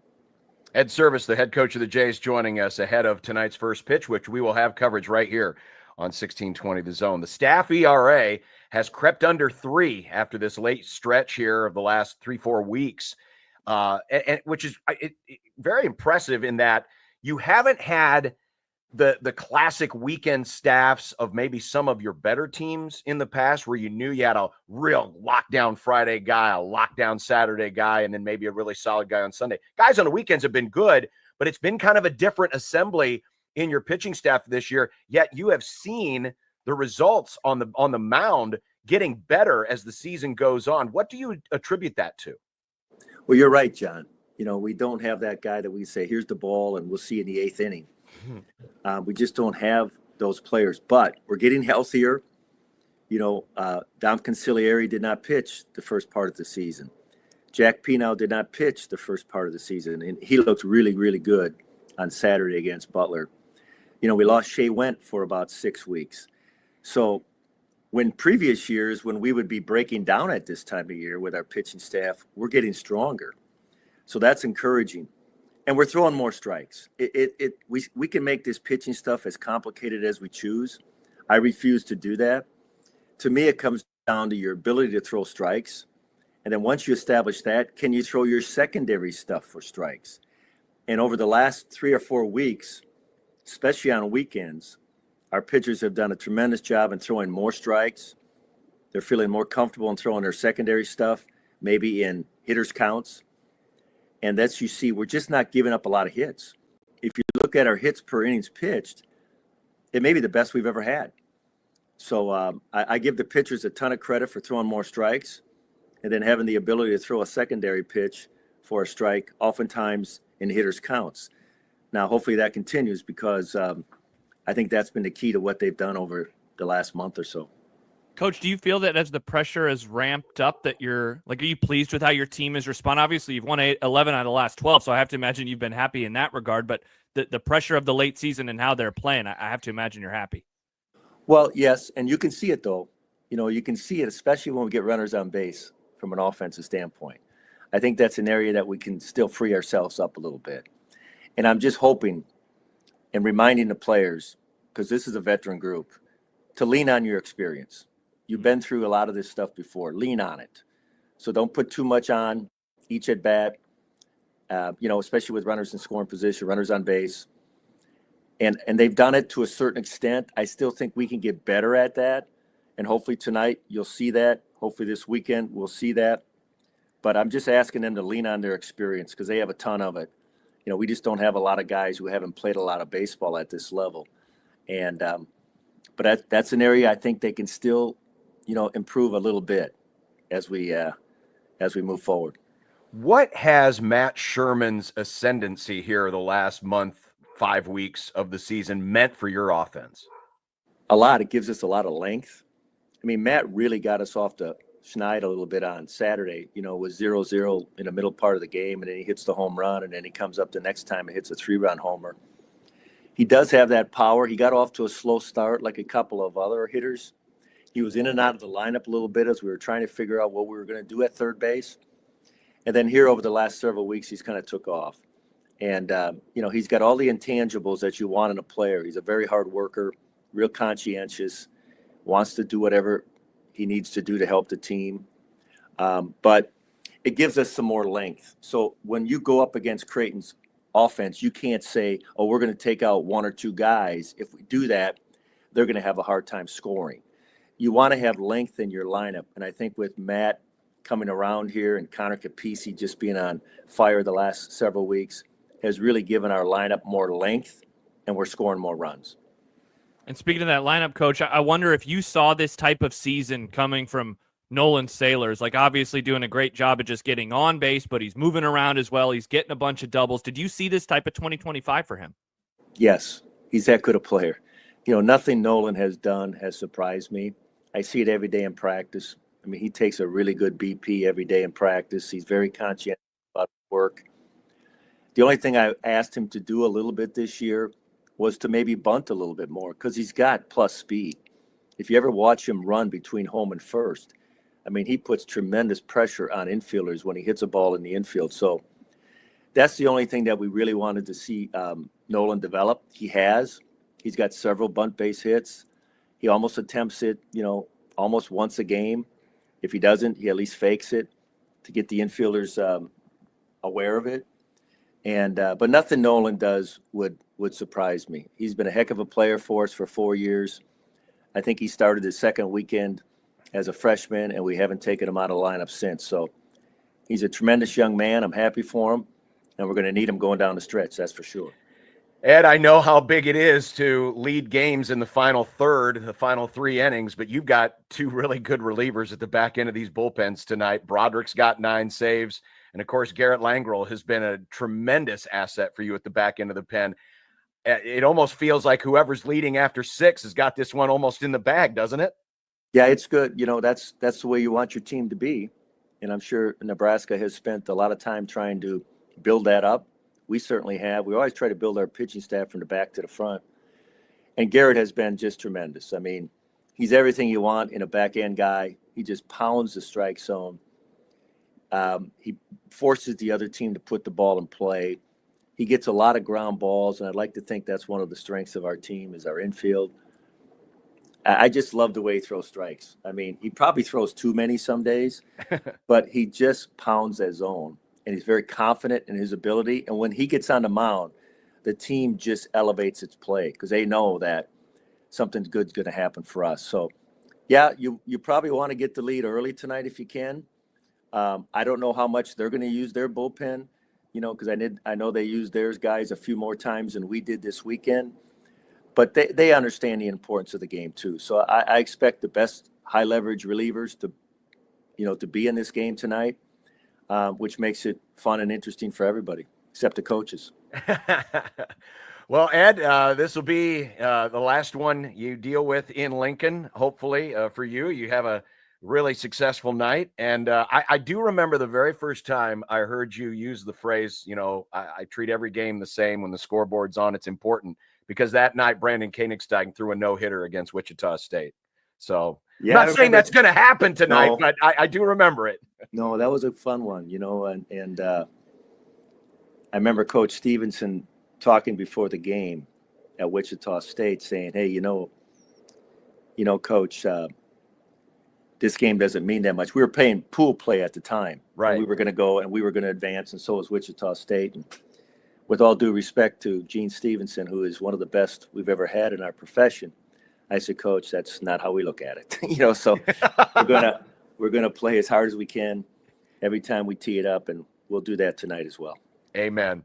All right, Ed, we'll see you at the ballpark. Thanks a lot. Thanks, guys. Take Thanks, care. Coach. Ed Service, the head coach of the Creighton Blue Jays. When we come back, we've got content, we've got dinner, and then top of the hour, I will magically transform from being here to being in the broadcast booth with Connor Happer. Incredible. On 1620 The Zone.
Unsportsmanlike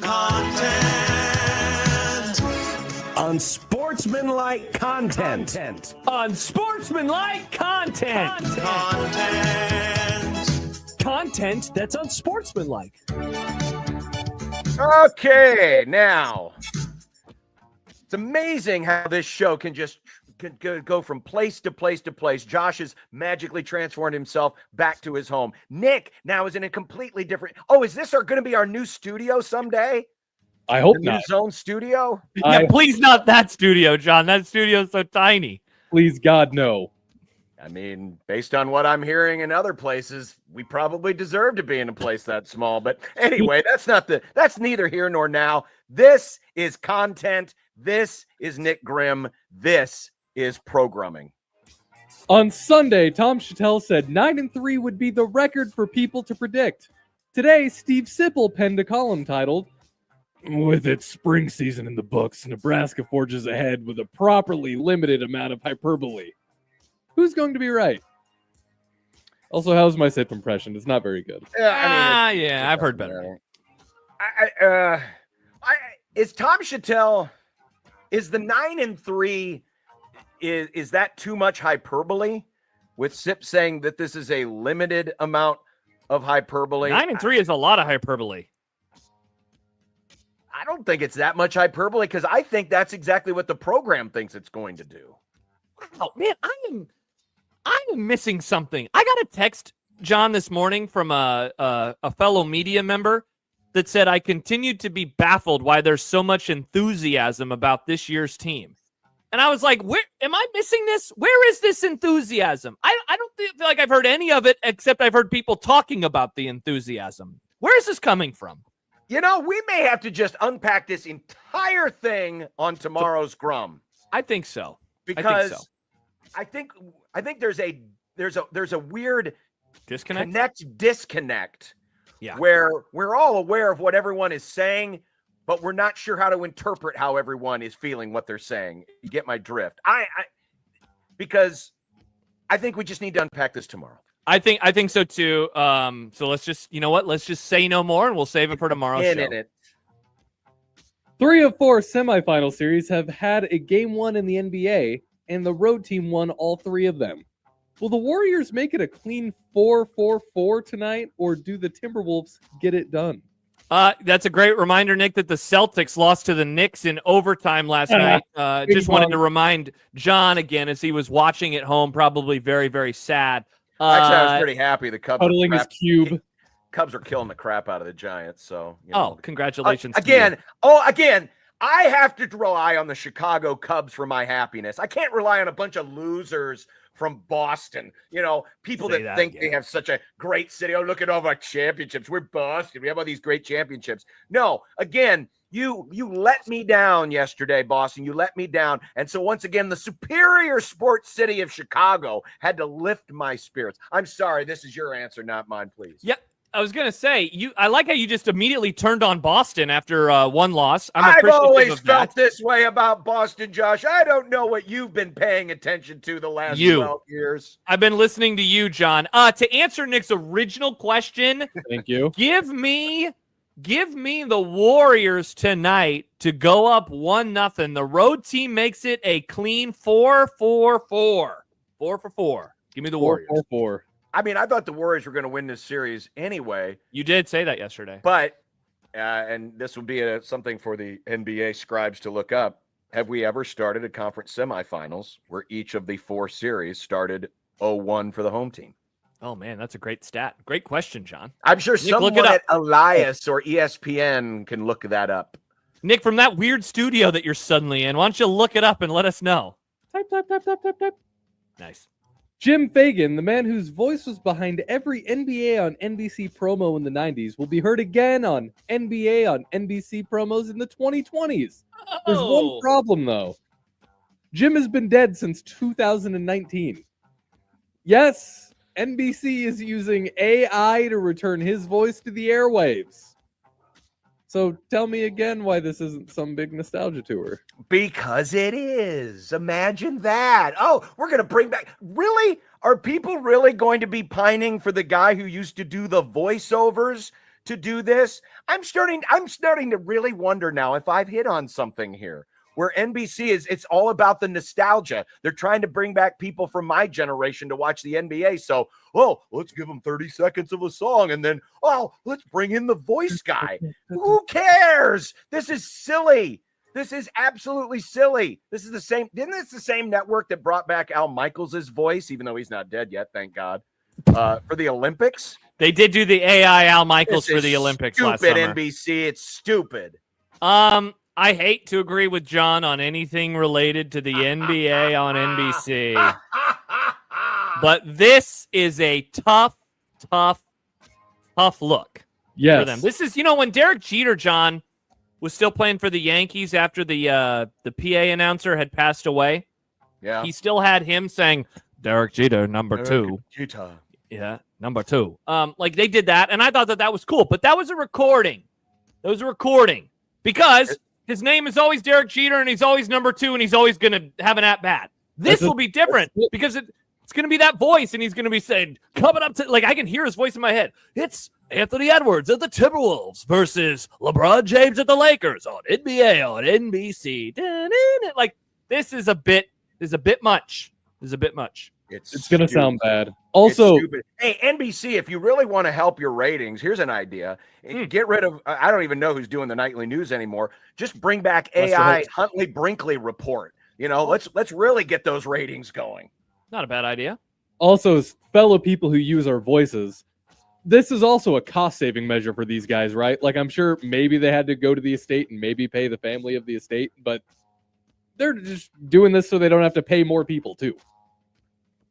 But they still got to pay the person to actually do all the generation. So, how much is it? How much are they actually saving? It's all stupid. Also, this way, they're killing a lot of trees, too. So it's like a fun double whammy. NBC killing trees. Sad.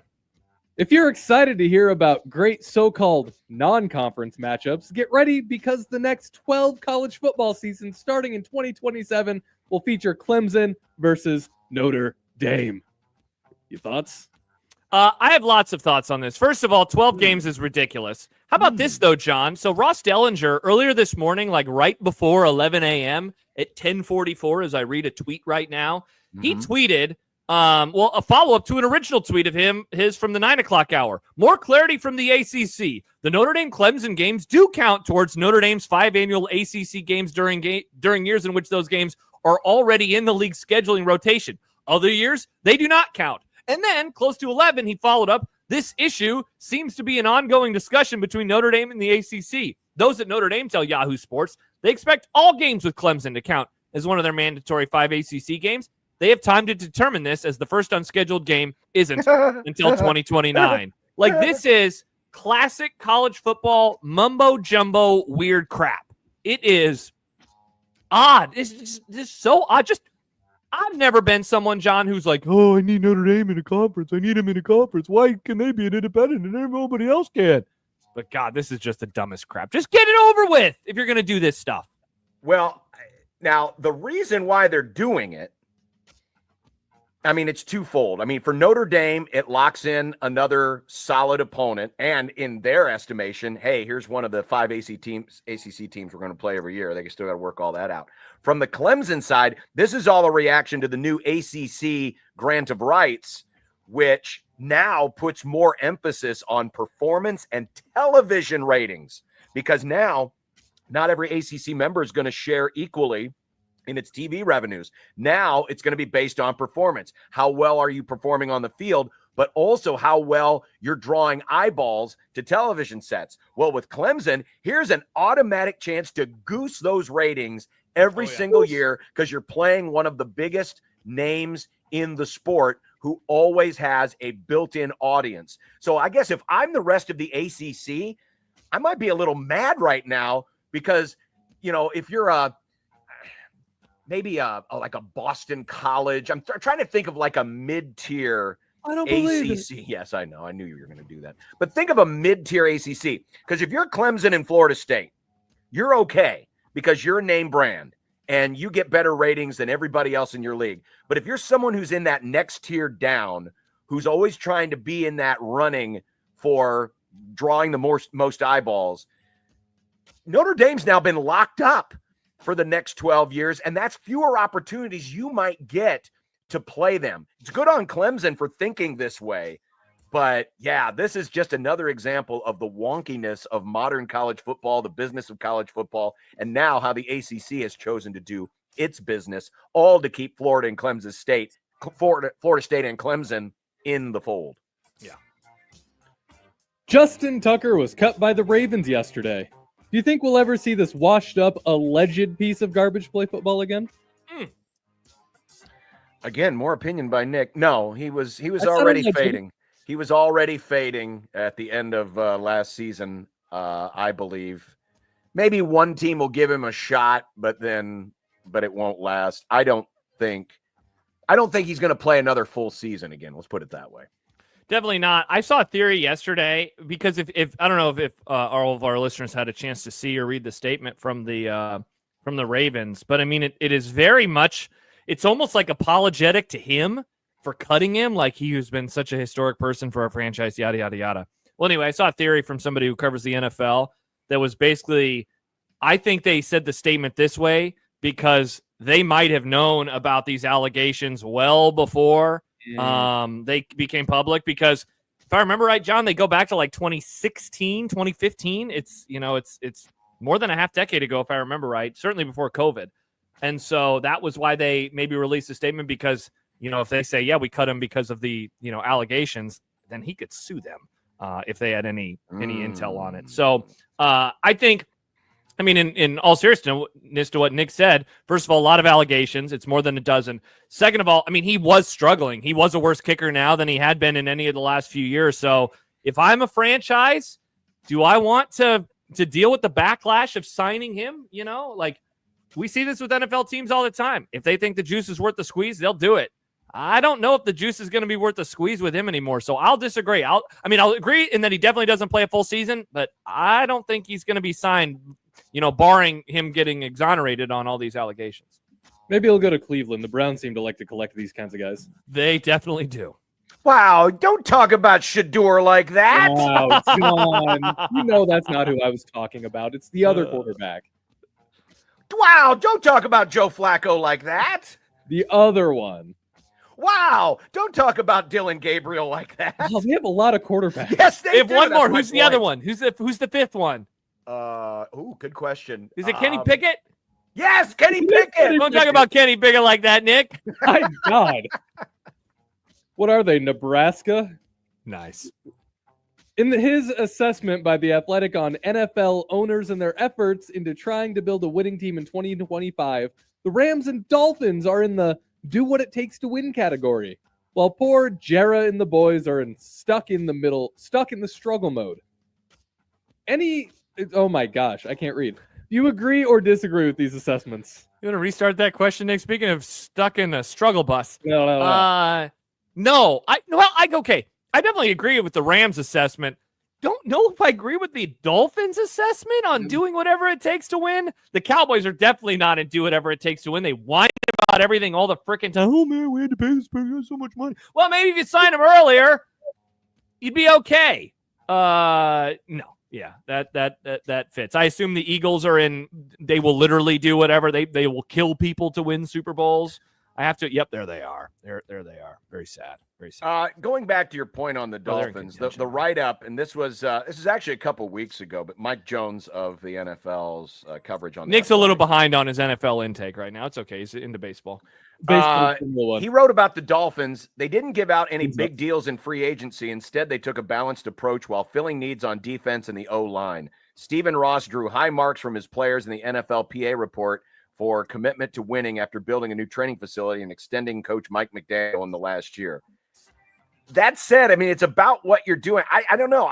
I'm with you, Josh. I don't get the feeling that the Dolphins are in this, hey, we're ready to go. We'll do whatever it takes to win. It's certainly at a level better than the Cowboys. I couldn't agree with you more on what you said about Dallas. I would disagree that the Rams should be in the same category as like the Chargers, which he has. I think the Rams are in contention mode, where he has the Ravens, the Bills, the Lions, the Chiefs, the Eagles. Now, this isn't about what you think their teams are doing, but when you look at how the Rams have performed the last few years, and you look at how they have constantly manipulated the draft, their cap space issues right now. They are in a great spot going into next season as far as the cap is concerned. So they are built to win this year based on what they are building off of from last year. And they're in a position to go out and get another big free agent with the number 1 draft pick, extra pick next year. So the Rams, I think, should be up in that Eagles category in terms of what it takes to win. I'm not saying that they're at the same necessarily performance level as the Eagles, but that's a little bit of nitpicking. I overall, though, I agree with the assessments. The Dolphins make me sad and confused. Yep. Kind of like questions that you read sometimes. Yep. As discussed earlier today is the 50th anniversary of the May 6th, 1975 Omaha tornado. For the people who lived through it, it's probably their most remembered weather event. What for you is your most remembered weather event? To me, it comes down to 2 things. Okay. The October 1997 snowstorm or the 2004 Hallam tornado. Now, what was that one again? That's the giant F4 tornado that destroyed the town of Hallam and went just south of Lincoln, about 12 miles south of Lincoln. It was at the time it recorded, it was the largest tornado in terms of like width in American history. That was a tremendous, but both of those events, I was working. So there's a different memory you have in terms of like just experiencing it without work and just, being affected by it. That's a harder question to answer because it seems like all these weather events, it has something to do with me being on the job in some weird way. Yeah, I'll give you obviously some serious ones. The 97 snowstorm, that's like the first weather event I remember in my life. I cannot imagine that, there will ever be a snowstorm. I mean, I guess I can imagine there will be one to top it, but it was just such a unique time. I was a kid, snowed, I didn't have school for a week.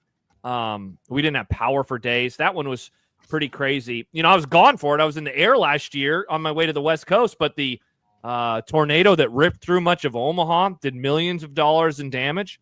That's going to be one that I remember. And then I'll give you a fun one. Of course, the TD Ameritragedy from 2011. My last year not involved in the College World Series with this radio station. The next month, I would start my internship with Kevin and Michael and Lacey. But I was in the ballpark that night, which became obviously a very, very, very memorable night in College World Series lore. So those are the ones that come to my mind. Both of mine are snow related. The first one is around this time a few years ago. It snowed back home, and I was shoveling my driveway on my birthday. I wonder if that was COVID, Nick, because I remember we had a really late snowstorm during COVID. That wasn't COVID. I was like a teenager when this happened. I was like 15 or 16. Then the second one, it must have been like 2010, 2011. We had a snowstorm that was so bad that I didn't have power for a week. My dad and I had to go to our neighbor's house because he had a diesel stove and our neighbors had a wood burning stove. So we hung out there because nobody had electricity, but you don't need electricity for a wood burning stove. We were just trapped. I think my dad and his friend could go to work, but just barely because they had lifted up trucks. It was rough. Yeah. Finally, we've celebrated this day locally on today's Griumm, but let's celebrate it worldwide as well. On this day, 71 years ago, Roger Bannister became the first man to break the 4-minute mile. How long before we see it done by a woman? So, John, a few years ago, I know you remember this, but Nike had an initiative to try to break 2 hours in the marathon. And Eliud Kipchoge, he was able to do this, but not on the first attempt. And it was in marathons are different than breaking the 4-minute mile because they kind of optimized how he ran the race, where they did things that you're not allowed to do inside of actual races, like the people who would give him his nutrition, his bottles of whatever drink mix he had. They were able to ride bikes next to him, where in a traditional marathon, that is not allowed. All that to say, he didn't do it on the first attempt. He got very close. He ran 2 hours and 25 minutes in 2017. And then in 2019, he did break it. He ran an hour, 59 minutes and 40 seconds.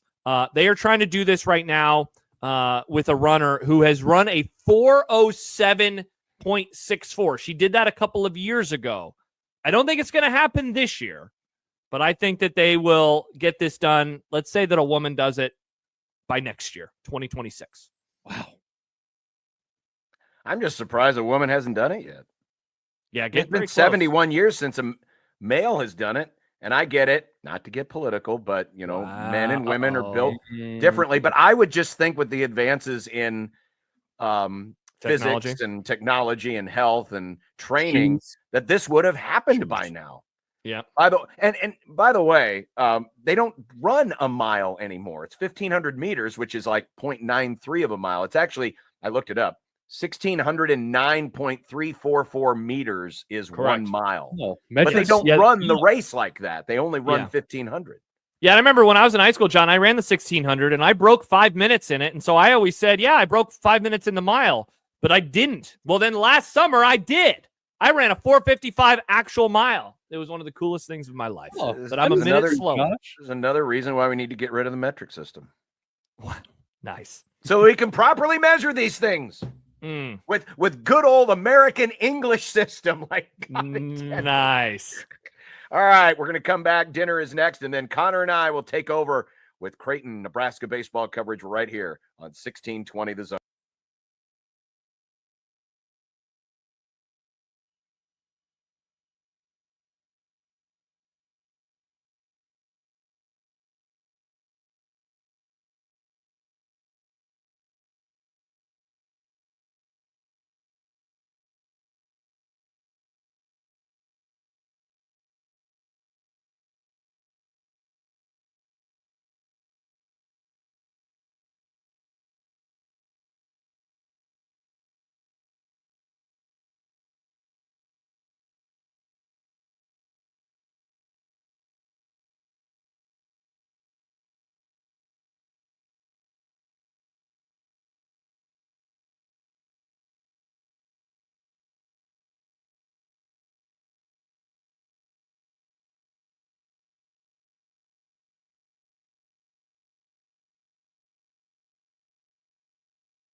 We're going to get up, and on the way up, we're going to bite a kneecap off. Crust is good on your pizza, not your ass. I will eat your ass first. He's tough as a Woolworth steak. And then it's going to take 2 more shots to knock us down. All right. And on the way up, we're going to take your other kneecap. I'm ready to hang them up, gut them, and skin them, and chop them up. You know what? I'm ready. My daughters aren't starving to death. I'll eat my neighbors. And we're going to get up, and then it's going to take 3 shots to get us down. And when we do, we're going to take another hunk out of you. Cliff, what's your what are you going to take away as your best memory from playing basketball at Boston College? Probably just like going out to eat. Last night, the burritos were delicious with the La Preferita nacho cheese. Such a weird bit of yours. Yeah, It's La Preferita. If you want to hit a grand slam for your next meal, make them a tasty dinner filled with La Preferita products. I don't know how hard this is to understand. The burrito bowls that we did with the flank steak and the crema and all the other fixings, my God, it was so freaking tasty. So tasty. Last night we ended up getting Abelardo's. I got the Iowa burrito. It's Wow, got look at like us. shredded chicken and stuff. And then she and our roommate shared a thing of nachos, and they did this fun thing where it was like the green, white, and red nacho chips in the nachos. That was fun. Nice. Don't know what's for dinner tonight. We have so many leftovers, and I just got to figure out which one I'm going to go with.